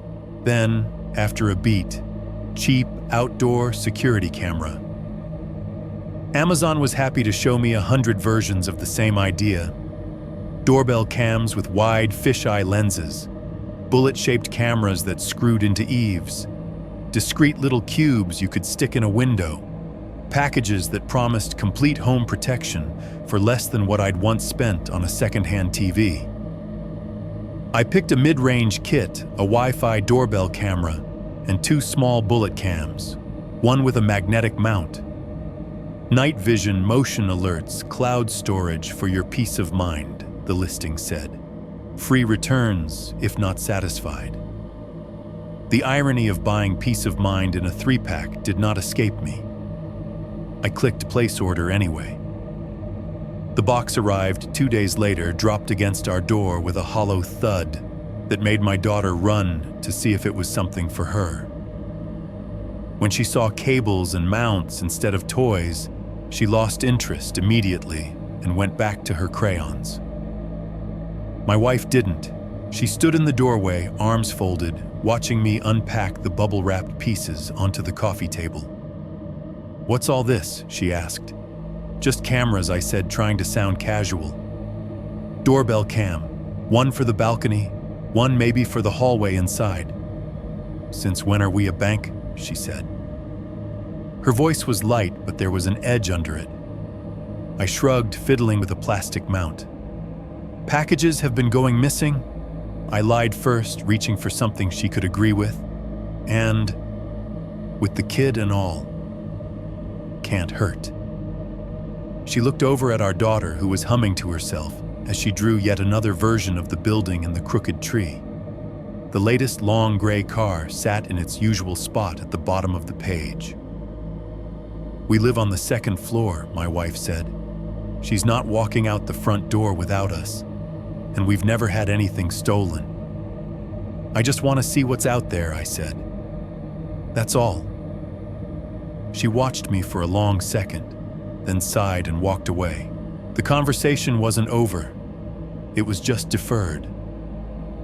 That night, after our daughter was in bed and the apartment settled into its quieter sounds, I started turning it into something else. The drill's electric whine felt obscene in the late hour. I tried to keep it low, but there's only so much you can do when you're putting holes in your own wall. The first mount went over the door, holding the doorbell camera that would stare down at anyone who came up our narrow exterior stairwell. The second went near the top corner of the sliding glass door inside, angled enough to catch the balcony and as much of the lot as possible through the glass. The plastic mounts clicked into place with an oddly cheerful sound, like toy parts snapping together. The cameras themselves were small and blank-eyed lenses, glossy in the lamplight. My phone buzzed as each one paired to the Wi-Fi. The app walked me through setup in a series of 2 friendly prompts. "Let's get your home secure," it chirped. It asked for permission to send push notifications. I allowed everything. The first time I triggered the test chime on the doorbell camera, it made a bright synthetic ding-dong noise that was so clear it could have been coming from a cartoon. It echoed down the stairwell outside, bounced off the exterior walls, seeped back in under the door. "Kids are asleep," my wife snapped from the hallway. "Please." "Sorry," I muttered, turning the volume down in the app until it was barely audible. Still, when I pressed the button again, I heard it a soft, chiming ding that seemed to hang in the air longer than it should. The balcony cam was more temperamental. I spent too long fiddling with its angle, trying to get the maximum field of view through the glass, without catching too much of our own reflection. Every tiny adjustment made a difference: a little more of the dumpster, a little less of the neighbor's balcony, the top of a silver sedan shape that would either appear or not. By the time I was satisfied, my shoulders ached from stretching, and my ears buzzed with phantom drill noise. The app showed all 3 feeds in little live windows. The front door, an empty stairwell lit by a single yellow bulb. The balcony, the lot flattened and quiet cars lined up under the sodium lamps. The hallway, a slice of living room, the edge of the couch, a corner of the kids' table, the bookshelf with drawings taped at child height. I enabled motion detection on all of them. "Are you seriously doing 24/7 Big Brother in here?" my wife asked, arms crossed again. "Just outside in the entry," I said. "The hallway one is mostly to see if she sneaks out of bed." "She doesn't sneak out of bed," she said. "You do." She wasn't wrong. I could see the argument gathering behind her eyes, the version where she accused me of obsessing, of dragging the past into a place where it didn't belong. I headed it off the only way I knew how. I went to the bookshelf. Carefully, I peeled one of my daughter's most recent drawings off the shelf, our building and balcony and the gray car, and the words H.I. Aaron scrawled underneath. From the drawer where I kept things I was not ready to throw away, I pulled out a plastic sleeve with an old crumpled page inside a 6-year-old's version of a house, a street, a long car under a mailbox line, a stick figure with a speech bubble over its head. Shy. I laid them side by side on the table. I know you think I'm being paranoid, I said quietly, but I need you to look at this. She stepped closer, eyes flicking between the pages. Her expression shifted, the annoyance draining into something else. Not fear exactly, recognition maybe. The realization that 2 points on a line can be ignored, but 3 start to look like a pattern. You've shown me that one, she said, nodding at my drawing. From when you were a kid. Yeah, I said. And I drew that car for months before anyone took it seriously. Before anyone called anybody. She looked at our daughter's drawing again, at the little gray car and the flat smile in the windshield, at the letters that formed my name. She doesn't even call you Aaron, she said almost to herself. No, I said. Behind us, the fridge hummed, then clicked off. The apartment dipped into that strange, delicate quiet I'd come to recognize as the prelude to bad things. Into that space slipped a new sound, a soft digital ping from my phone. I looked down at the screen. Motion detected. Balcony cam, the notification read. 6.2, motion alert at 3:14 a.m. The first time my phone woke me up for him, it was 3:14 in the morning. Not the alarm tone, not a call, just a single buzz on the nightstand, quiet enough that it might have blended into a dream if I hadn't been sleeping badly already. I surfaced out of a murky half-sleep with the uneasy feeling that something had tapped my name on the inside of my skull.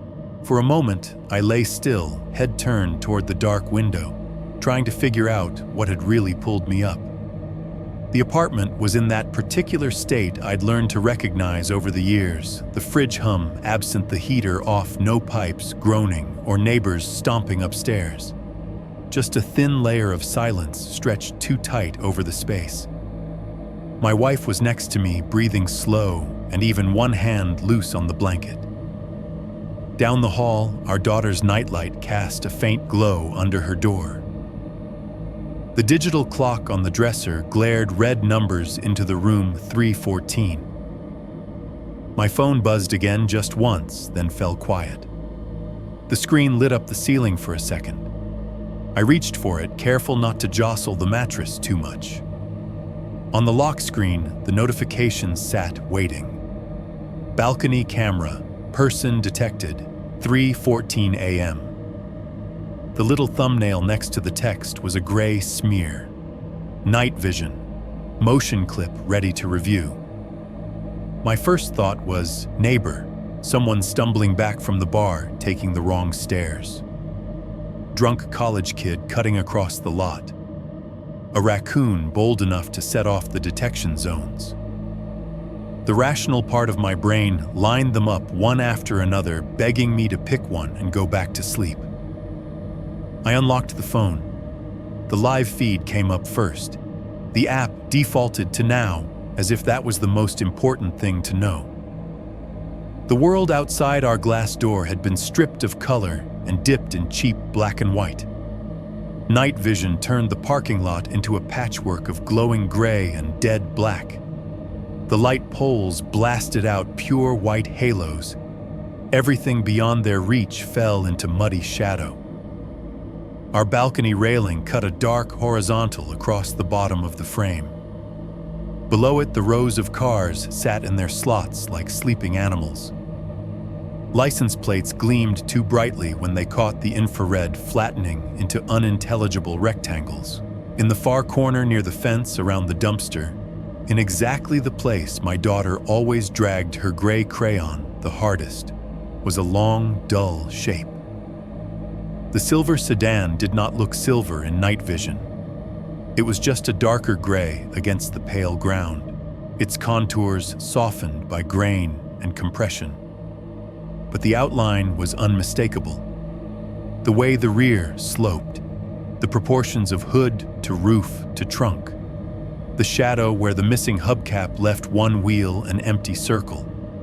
The timestamp in the corner of the feed matched the clock on my dresser, 3:14 a.m. I stared at the frozen image thumb hovering over the screen. Inside the apartment, the silence thickened. No fridge, no heater, no distant plumbing. My wife's breathing suddenly sounded too loud in comparison. I could hear my own pulse in my ears, a dull thud, thud, thud that might as well have been another engine somewhere. I switched from the live view to the event log. A short clip had been saved marked with a little red dot. Motion. 3:14. 02 a.m. Tens. I tapped it. The clip started with the same washed-out stillness I'd just seen the lot the cars, the pale glow of the lamps. A tiny progress bar crawled under the image. The phone speaker hissed faintly. Night vision always came with that edge of static, even when there was no actual sound to capture. For the first few seconds, nothing moved.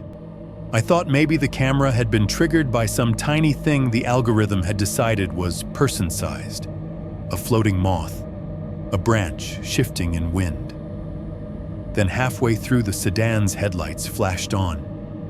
Not like they do when someone unlocks their car and it gives a friendly blink. This was more deliberate.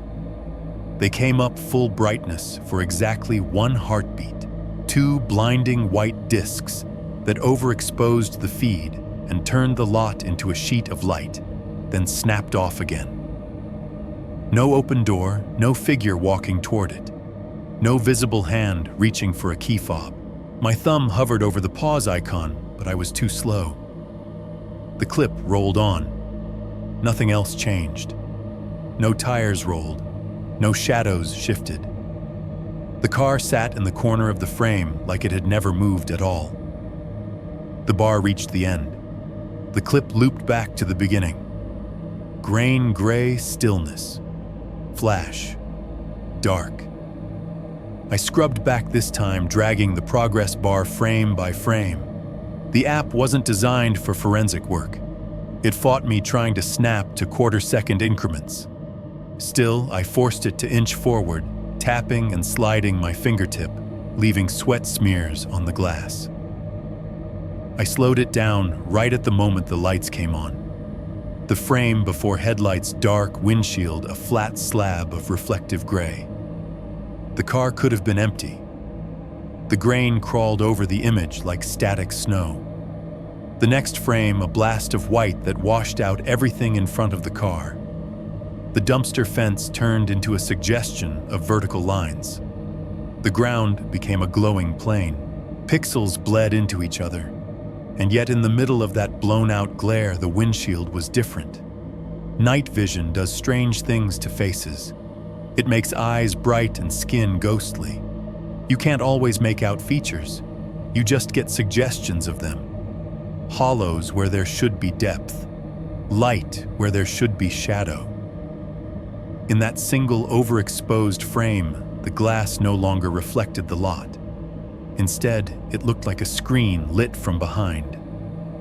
A pale oval hovered there just about where a driver's head would be. No eyes, no nose, no mouth I could distinguish. Just a blank brightness in the shape of a human face, a little too round, a little too smooth, as if the camera had decided it was a face but hadn't bothered with details. The frame after that lights off, windshield back to dull gray, the oval gone. I went back and forth between those two frames until my eyes started to throb. With each pass, the pale shape felt more intentional. Not a glitch, not a reflection. A presence somehow acknowledged by the camera and rendered in the crudest way it knew how. The clip ended. The app, unbothered, suggested I could share this moment if I wanted. The idea of texting it to anyone made my stomach twist. I checked the audio track in case there was anything buried under the hiss. Turned the volume up until I worried it might wake the whole apartment. Nothing. Just the faint electronic noise of the phone amplifying empty air. The longer I listened, the more I realized what was wrong. It wasn't that there was nothing on the clip. It was that the absence on it matched the absence in the room. No fridge motor, no heater, no upstairs neighbor flushing a toilet or dropping something heavy at an odd hour. No distant TV through the walls. The world outside the camera frame might as well have been turned off. The notification said, "Person detected," but there was no footstep, no car door, no rustle of clothing, just the camera itself watching, and that brief, blinding test of the headlights, like something out there wanted to make sure I was also awake to see it. The clock on the dresser clicked over to 3:15. My wife shifted in her sleep, mumbling something I couldn't make out, then settled again. The nightlight under our daughter's door flickered once, then steadied. Somewhere in the building, someone coughed. The fridge chose that moment to kick back on with a clunk and a rising hum. The normal sounds of the apartment folded over the moment like a blanket. I lay back down with the phone still in my hand, the pale oval burned into the inside of my eyelids. Most people, if you showed them that clip, would see nothing but a glitch. Compression artifacts. Cheap hardware doing its best. I've told myself that version more than once. It's easier than admitting that at 3:14 a.m. In a grainy, hollow-sounding 10-second video, something looked up from the far corner of the lot and made sure my camera knew how to recognize it. 6.3. Evidence that refuses to behave. I did what you are supposed to do when something crosses the line from weird into I have proof. I took it to the police. The station was one of those low brick buildings set back from the road with a flag out front and a couple of marked cruisers parked in the first row. Inside, it smelled like coffee disinfectant and paper that had been sitting in metal cabinets for too long. Fluorescent lights hummed overhead. A TV in the corner played a muted news channel nobody was really watching. I sat in a plastic chair across from a young officer whose name tag I could not stop reading and forgetting. He looked barely older than some of the kids I'd worked with on night shifts. His hair was too neat, his uniform still stiff at the seams. My phone was plugged into a cable that ran to his desktop monitor. On the screen, blown up larger than it deserved to be, was the balcony camera interface rows of clips, each one marked with a little red or yellow dot and a timestamp. He clicked one. The night vision clip from 3:14 a.m. filled the monitor. "Okay," he said, leaning back slightly. "So that's your parking lot?" "Yes," I said. "Second floor balcony. It's pointed through the glass." We watched the 10 seconds play out. Still gray lot. Then the sudden flash of the sedan's headlights, then dark again. The pale oval in the windshield flared and vanished, barely there even at this size. The officer let the clip loop once, then paused it in the middle of the whiteout. "That could be any car," he said. "Any person. Hard to say even if it is a person. These things artifact like crazy at night." He said artifact like someone who had only recently learned the word and was happy to get to use it. "It's not just this one," I said. "Hang on." I pulled a folder from my bag. Inside were printed screenshots of frames from the video my daughter's drawing with H.I. Aaron at the bottom, and a photocopy of my own crayon house from the late 90s. The two gray cars at the edges of our lives, 20-some years apart. I laid them in a row between us. "This was me," I said, tapping the old one. "This is my daughter, and this is the car." I've also seen a partial plate that matches a partial plate my mom wrote down when I was a kid. Same state, same 3 characters. I know how it sounds, but... He gave them a cursory glance, eyes skimming over the drawings like they were something a bored kid in a waiting room had left behind. "Are you saying you think this same vehicle has been following you since you were 6? He asked. When he put it like that, it sounded insane. It also happened to be true, or as close to true as I could get with the pieces I had. "I'm saying," I replied, choosing my words carefully, that this model of car with this type of plate and a driver who knows my name and waves at my 6-year-old daughter from the parking lot. I stopped, because I could hear my voice starting to climb. He held up a hand. "I get that it's unnerving," he said. "Really, I do. But from our perspective that..." He pointed at the monitor where the headlights were frozen mid-flare. "Is a car in a public lot. The driver hasn't approached your door. There's no clear face here. No plate we can read. No law against having the same kind of car as somebody you knew years ago." I stared at the pale oval in the windshield. "What about the time?" I said quietly. 3 a.m? Just sitting there?" He shrugged. "People sit in cars a lot. I've done a ton of reports in this very building at 3 a.m. from a cruiser that looks just like that in a parking lot. Not saying it's nothing, just there's not much we can do with this." He suggested I keep logging events, save clips. If I ever got a clear shot of the plate, call it in. If the driver ever left the vehicle and came onto the building, that was different. Trespassing, harassment. But for now, it lived in that gray zone between creepy and illegal that systems are not built to handle. I left with my folder still full and my phone a little warmer from being plugged into the station's USB port. The cold outside hit me harder than it should have.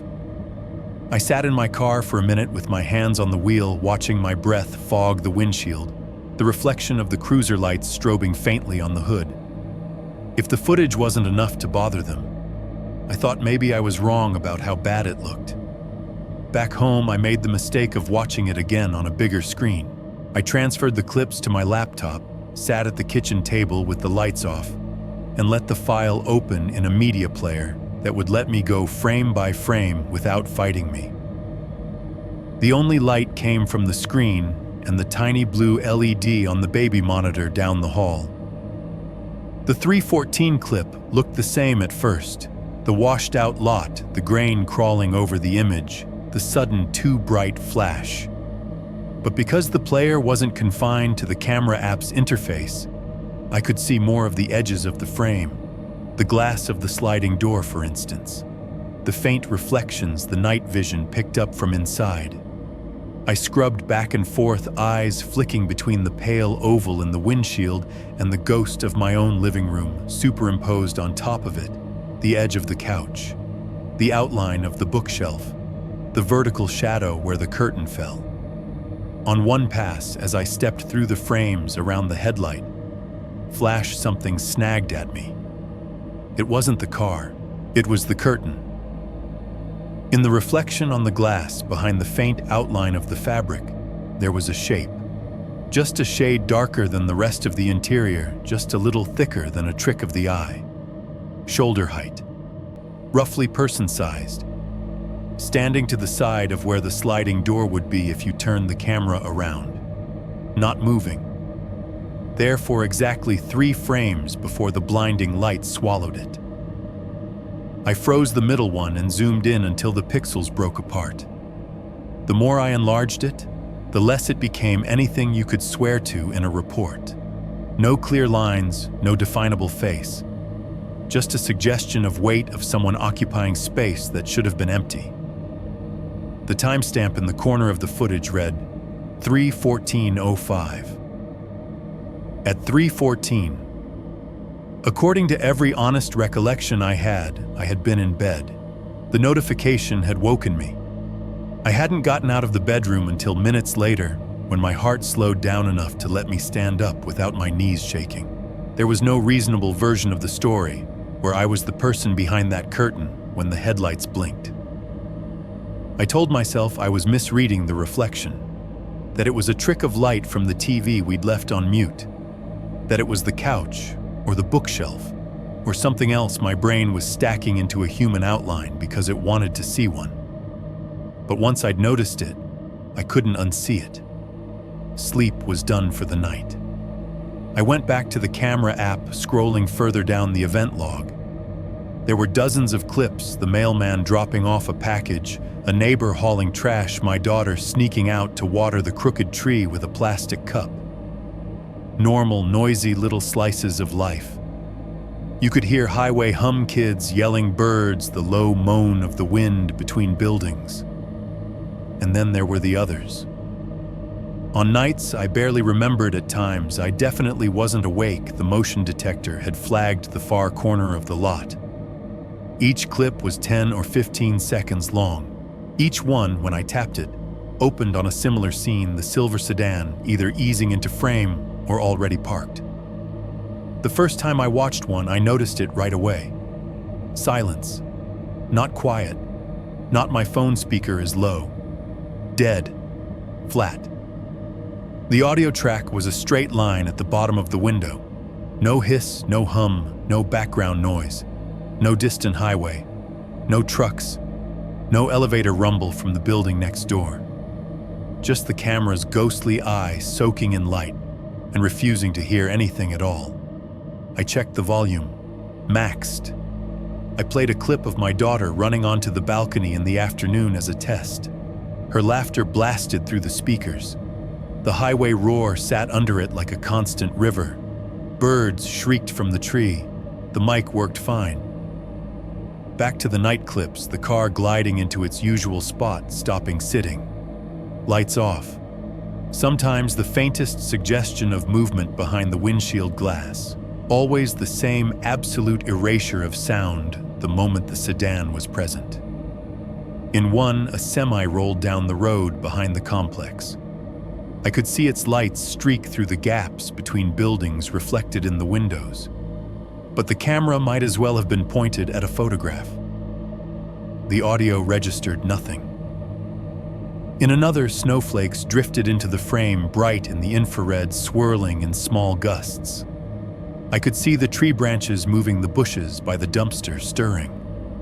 I could imagine the sound that should have gone with it, the soft hiss of flurries, the low whoosh of wind. The file played it back as if the world had been set on mute. The clips all had the same signature: as soon as the sedan left the frame, or as soon as enough time passed, that the motion detection considered the event over the next recording would come in with normal sound. The hum of the fridge, the heater, the highway, would all snap back like someone had hit unpause. I sat there in a kitchen that had its own familiar chorus of noises, listening to the negative space on my laptop. The horror wasn't in some distant scream or a mysterious whisper caught on tape. It was in the way the presence of that car coincided over and over again with moments where the world itself seemed to shut up. I used to be afraid of what I might hear if I listened closely enough. Now, what kept me up at night were the seconds my own recordings refused to let any sound exist at all. 7.1. The school pickup line. If you are still with me at this point, you probably think you know what the worst part is. You would be wrong. It is not the drawings or the tapes or the glitchy night vision at 3 a.m. It is not even my daughter writing my name under a picture of a car she should not think of as anything but a parking lot shape. Those things live in the house in my head, in the places I can almost pretend are separate from the rest of the world. The first time I really felt something crack, it was at school pickup. There is something uniquely vulnerable about the pickup line outside an elementary school. Everybody is trying to look calm and normal and on top of things, but under that is pure animal chaos. Engines idling in 2 directions, crossing guards, blowing whistles, minivans and SUVs inching forward in uneven bursts. Kids pour out of the building in waves, backpacks, too big shoelaces, untied voices bouncing off brick and glass. Every weekday at 3:05, I add my car to that slow, shuddering snake. The school sits off a side road set back enough from Route 23 that you cannot hear the highway as more than a distant rush. The pickup line wraps around the back lot you pull in, follow the painted arrows, and join the procession. Staff members in neon vests stand at intervals, radios clipped to their shoulders, calling names into the building, so kids can be funneled out in something resembling order. When you are in that line, you are stuck. There is a curb on one side, a row of parked teacher cars on the other, and a lot of very impatient parents behind you. You cannot turn around. You cannot peel off. You creep forward when the car ahead of you moves, and stop when it stops. Even if your gut screams at you to leave, you are boxed in by people who just want to get home and start dinner. My daughter knows our car. She knows the dent on the back bumper where someone tapped me at a light last winter. She knows the sound the engine makes when I pull up some subtle combination of tire noise, and the way the fan rattles that I do not even hear anymore. The routine is simple. I pull into the line, I inch forward, I get close enough to the designated pickup zone that one of the staff spots my windshield tag and calls her name on the radio. She comes out, spots me, and trots over. This had worked 100 times. The day it did not feel safe anymore was a gray Tuesday, one of those Ohio afternoons where the clouds sit low and flat like a ceiling somebody forgot to raise. The air smelled like wet asphalt and cafeteria spillage. My wipers squeaked half-heartedly at a drizzle that could not decide if it wanted to turn into real rain. The pickup line was longer than usual. I joined it near the back, shifted into park then drive in little jerks as the parade advanced. To my left, a row of parked teacher cars faced the line nose out. To my right, the curb and the chain-link fence that separated the lot from the scrubby patch of trees behind the school. All around me, engines idled. A school bus somewhere up front beeped as it reversed the sound, cutting through the rumble, beep, beep, beep, pause, beep, beep, beep. A crossing guard's whistle shrilled at the crosswalk, where late walkers hustled across. Kids' voices rose and fell in bursts every time the doors opened. I had my window cracked just enough to let in the cool air and the noise. My phone sat in the cup holder face down. The car ahead of me, a white SUV with a magnet for some youth sports league on the back, rolled forward a few feet. I followed footlight on the gas. 2 cars up from me in the same line was a long, dull sedan. It was the kind of thing I should not have noticed immediately. There were a dozen sedans in that line, mixed in with SUVs and minivans and one beat-up pickup. But this one had that tired, older shape. The color that reads as silver on a sunny day and dirty gray on a cloudy one. The way it lay low between the other taller vehicles. As the line crept forward, it crept forward. When the crossing guard waved a cluster of kids across all the cars stopped, it stopped with them. When the staff member at the pickup zone made a motion with her hand, we all rolled. It rolled too, staying just ahead of me, always with one buffer vehicle between us.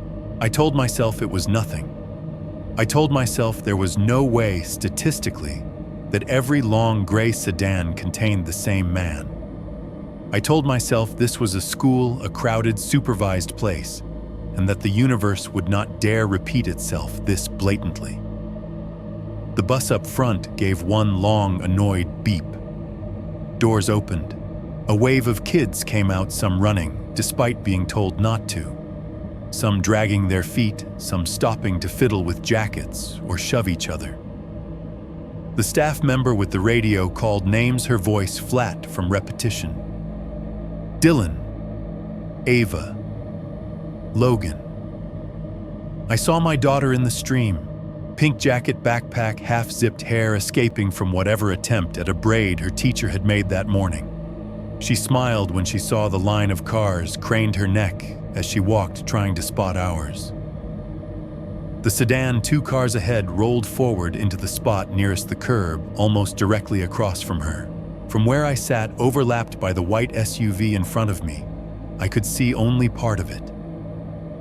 The rear quarter panel, the trunk, the bit of bumper with the plate that cursed strip of metal forever just at the wrong angle. The front of the car was blocked by the bus, but I could see the driver's window. It was down a few inches. My daughter hesitated at the edge of the sidewalk, eyes scanning.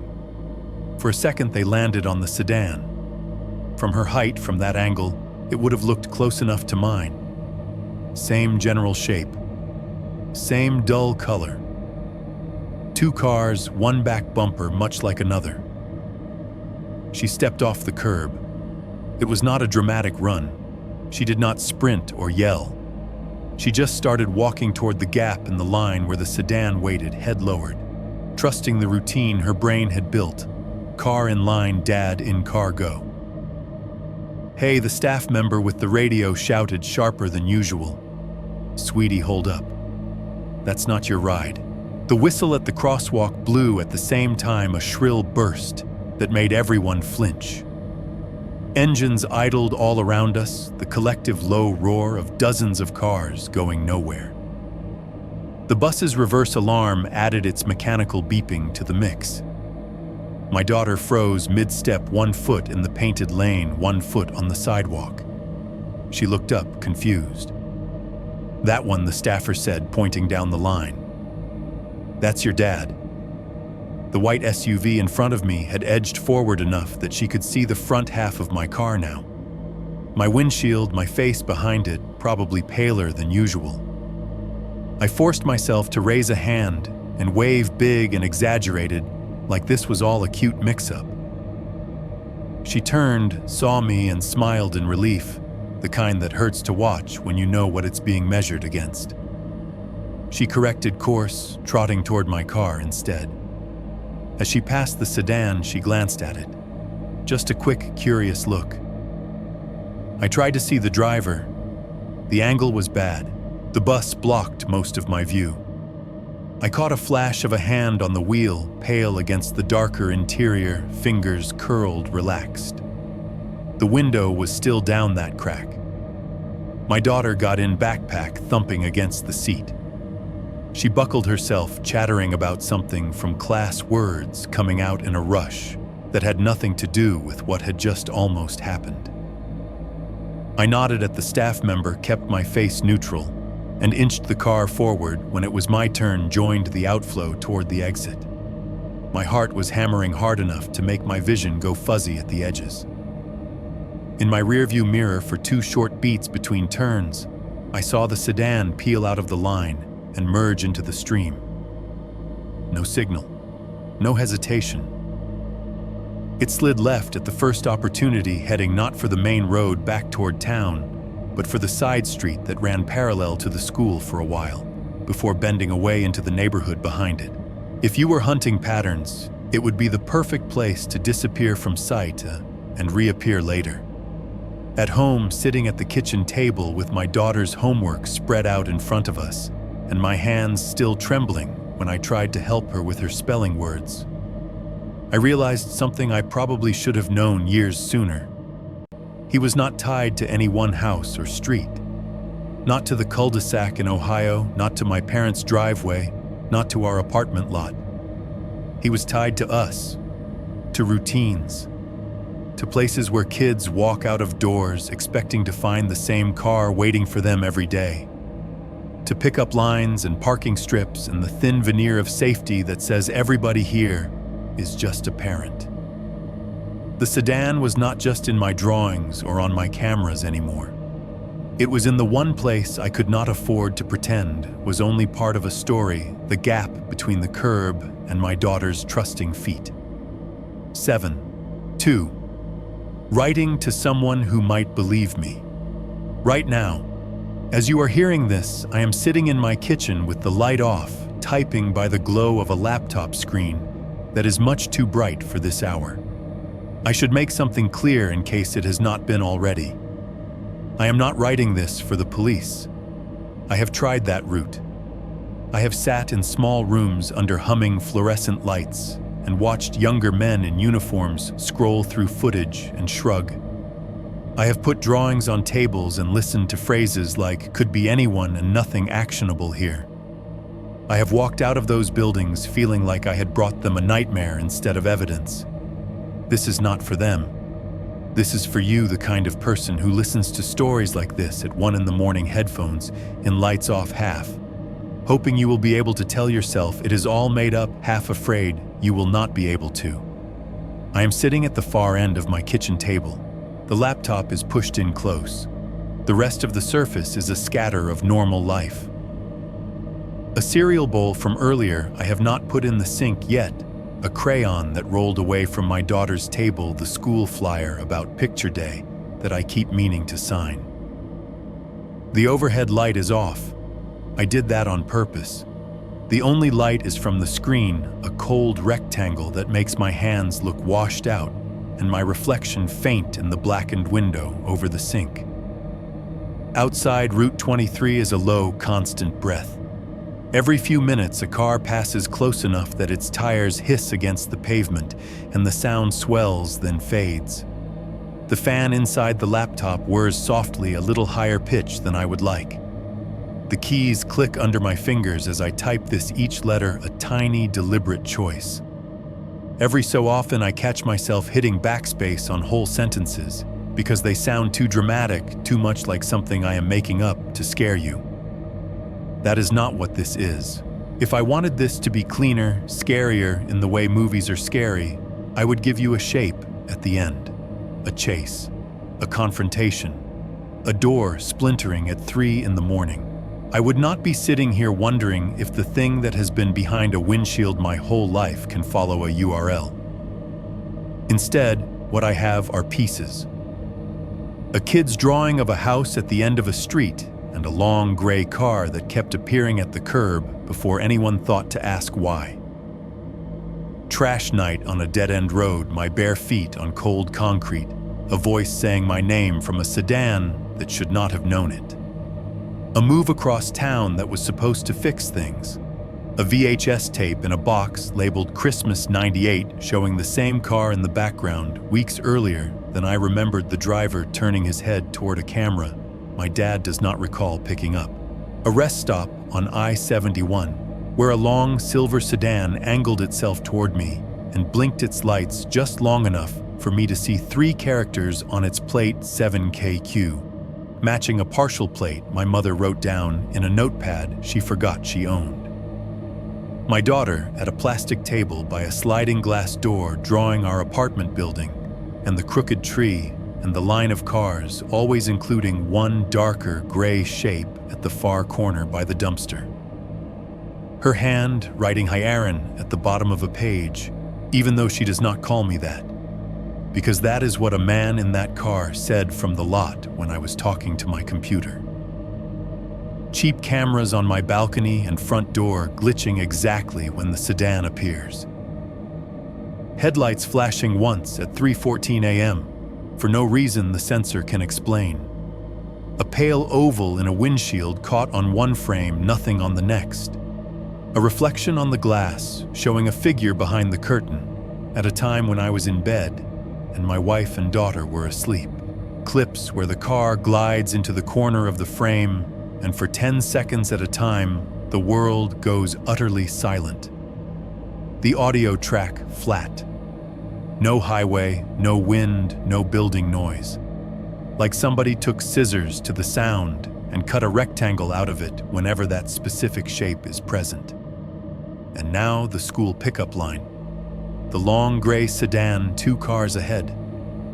My daughter stepping off the sidewalk toward it by mistake, drawn by the routine of car in line equals dad before a teacher's voice cuts through the engine noise and whistles and snaps her back onto the path toward me.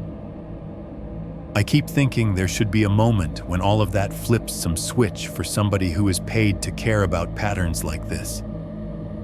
There should be a form, a category, a box to check on some system that flags same car, same family, different decades as something worth more than a shrug. But nothing here fits easily into words like stalking or harassment. He has never broken a lock. He has never stepped inside my door. As far as any report would show, he has never touched any of us. What he has done is sit where we could see him, parked exactly where a child's eye would drift while they are drawing their world. He has waited on residential streets and highway exits and apartment lots and school lanes. He has waved. He has smiled. He has said my name where small ears could hear it. No one keeps statistics on that. There are no case numbers for the same engine idle following you through 3 different area codes. There are no crime codes for years of showing up just close enough to be plausible, just far enough to be deniable. The law likes moments, events with clean edges. This thing, whatever it is, prefers accumulation. That is why I am not writing this in a statement room to a detective with a tape recorder. I am writing it here instead, in a kitchen that smells faintly of dish soap and reheated leftovers, to an audience that came here looking to be unnerved. Let me be clear on paper, nothing has happened that would satisfy the part of you that wants the reassurance of an arrest record. If you tried to look this up after this video, you would not find anything. There is no article, no headline, no local man apprehended after decades-long stalking campaign. All I have are impressions and dates, and the way my body reacts to certain sounds. The low, steady purr of a car engine heard from the next room. The way the fridge hum cutting out mid-sentence makes every hair on my arms stand up, because I have trained myself over and over again to pay attention to the moments when the background goes missing. As I type this, the fridge is doing its usual cycle. It rumbles a metallic throat clearing, then settles into its familiar buzz. The laptop fan hums along with it, the 2 noises braiding together into a cheap domestic chorus. Every few paragraphs a car passes on Route 23, tires dragging a wet whisper along the asphalt, a soft gust of displaced air against the building. I am telling you this because I want you to know that this is not happening in some cabin in the woods or an abandoned warehouse. It is happening in a normal place, on a normal road, in a normal kitchen, where someone is up too late typing and someone small down the hall is dreaming about things that have nothing to do with cars parked under sodium lamps. You can call it paranoia. You can call it pattern matching. You can tell yourself that if you piece together every silver sedan in your own memory, you could make something like this if you wanted to. Maybe you could.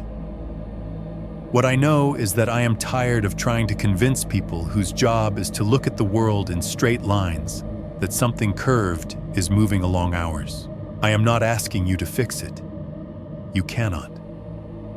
The man in the car has never laid a hand on me. He has never broken a law in a way that survives the black and white compression of security footage. The horror of this is exactly that it can hide inside the category of nothing actually happened. Some stories never turn into cases. They just persist. They become the thing your family mentions at holidays with a nervous laugh. They become the reason you double-check locks and angle your blinds and feel your chest tighten at the sound of an engine idling outside your window for a little too long. They become the email you send to a horror channel because you are starting to suspect the only place your experience belongs is between an ad break and a jump scare. The fridge hum stops. Mid-keystroke, the sound drops out so cleanly, it feels like someone cut a wire.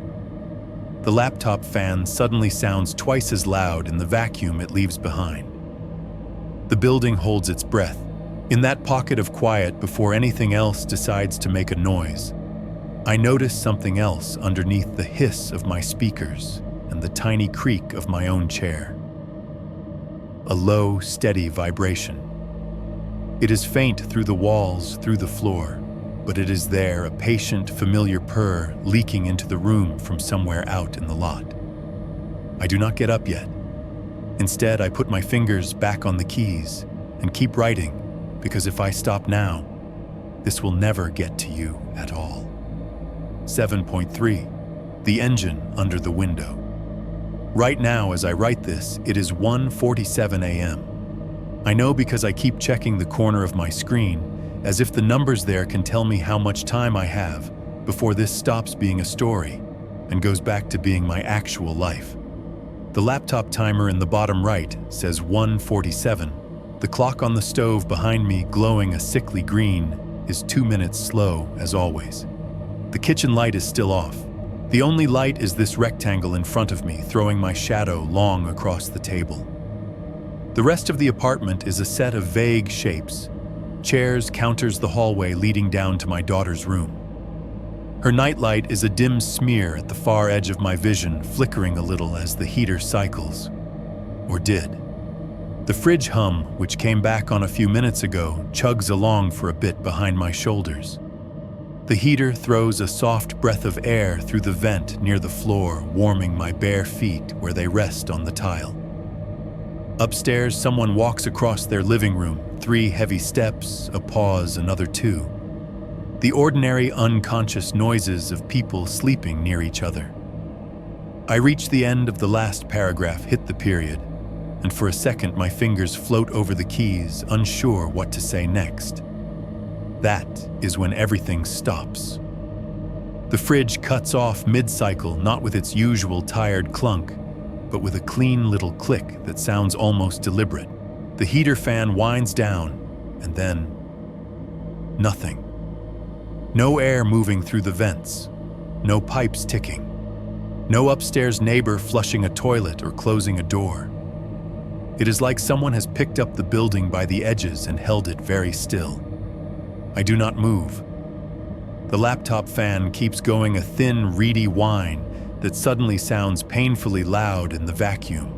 The cursor on the screen blinks at the end of my half-finished sentence on off, with the same slow, indifferent rhythm it always has.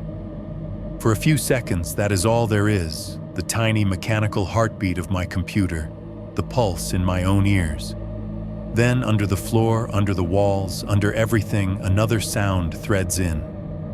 Low, familiar.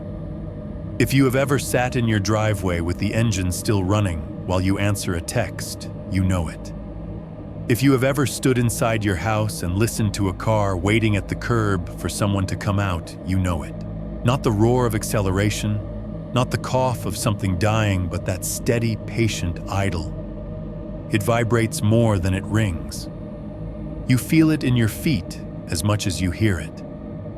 The first time I heard it this close, I was 6 years old, bare feet on cold concrete trash can handle in my hand, porch light buzzing over my head. Now I am in my 30s, bare feet on cold tile fingers, on plastic keys, laptop glow buzzing in my eyes. The distance is exactly the same. It is not loud. That is the worst part. If it were loud, I could convince myself it belonged to a truck on Route 23 or some kid revving his exhaust in the next lot over. This is softer, wrapped in insulation and drywall and the thin skin of our building, but there is no mistaking where it is. Out there, in the lot. At the angle I have learned to dread. My first instinct is not to get up. It is to finish this, to slam out a few more sentences, as if getting to a period will somehow close whatever loop this thing thinks it is in. But my hands have gone clammy, and the keys are slippery under my fingers, and the words in my head stop lining up into anything that makes sense. I save the draft without thinking about it.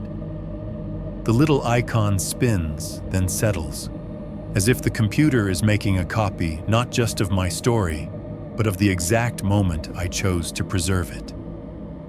I stand up. The chair legs scrape softly against the floor. The engine does not change its rhythm. Steady, patient. A metronome for a kind of waiting I do not want to name. The hallway feels longer than it ever has.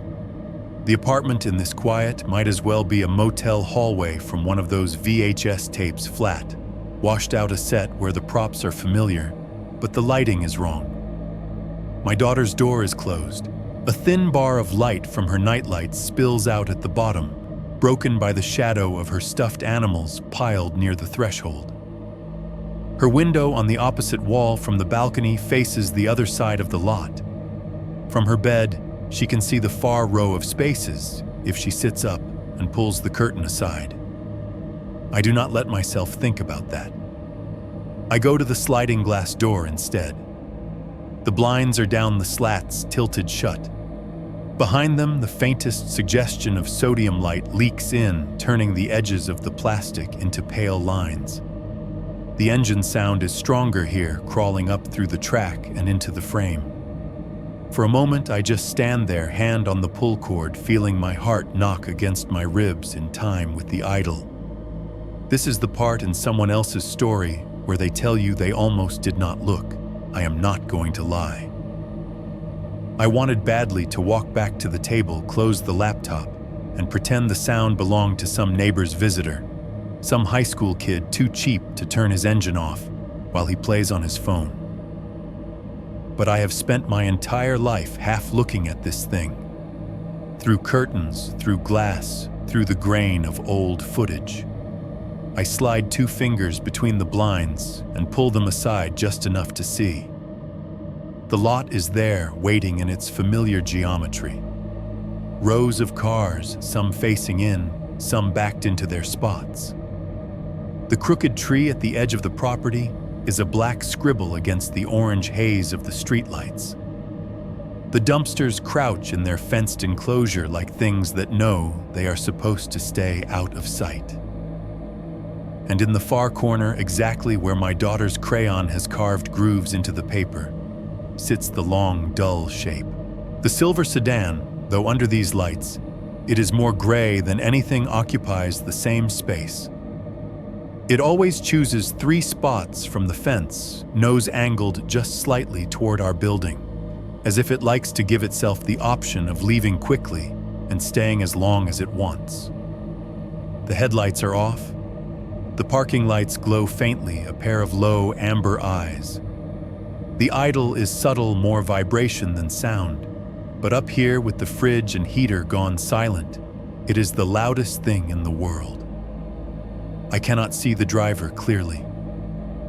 The windshield reflects the building opposite ours, a patchwork of lit and dark windows. But in the darker portion, where the reflection falls away, there is a shadow the shape of a head and shoulders. I stand there long enough that my calves start to ache. The engine does not rev. The car does not move. It just sits like it has sat on every street I have ever lived on, waiting for something I have not yet given it. Then, without the drama of headlights flaring or doors opening, the driver's window glides down an inch. Just enough. The interior is a black well. The distance blurs the details. But the hand that lifts up into the gap is pale in the lot's jaundiced light. 4 fingers, a thumb, knuckles too calm. The wave is the same one I have been seeing my whole life. Small, slow, almost polite. A neighborly hello that never makes it high enough for anyone else to notice. From the curb of a cul-de-sac, from a rest stop on I-71, from a parking lot beneath a balcony where a 6-year-old girl sits at a plastic table and draws what she sees. I do not wave back. Not yet. I am aware of every possible version of that gesture bottled up in my hand. The reflex from childhood beaten down and buried. The impulse to slam the blinds shut instead, to break the line of sight that has been tracing itself across decades. The superstitious part of me that whispers that maybe somehow not answering is the only thing that has kept this from tipping over into something worse. Then another thought pushes in beside it. What if the wave is the only rule? What if all these years, all these streets and tapes and glitches and school pickup lines, the distance between man and car and something in the house has been maintained by this weird, fragile courtesy, him outside me, inside acknowledgement, never fully completed. If I raise my hand now, if I give in to the ancient, stupid impulse to answer a greeting, does that invite him closer? Or has my refusal to answer been the offense all along? And this is just him reminding me he can wait longer than I can stand here staring. My daughter's bedroom window, 10 feet down the wall, faces the same lot from a different angle. If she woke up right now, patted over and pulled her curtain aside, she would see the car too. Maybe not me tucked behind my sliver of blinds. Definitely him. He does not honk. He does not flash his lights. He does not call my name. He just keeps that slow, almost friendly wave hanging in the air, a question mark made of bone and skin. Behind me on the table, the laptop screen waits. The cursor blinks at the end of the last line I managed to type, before the sound started patiently marking the spot where the story paused. On, off, on, off.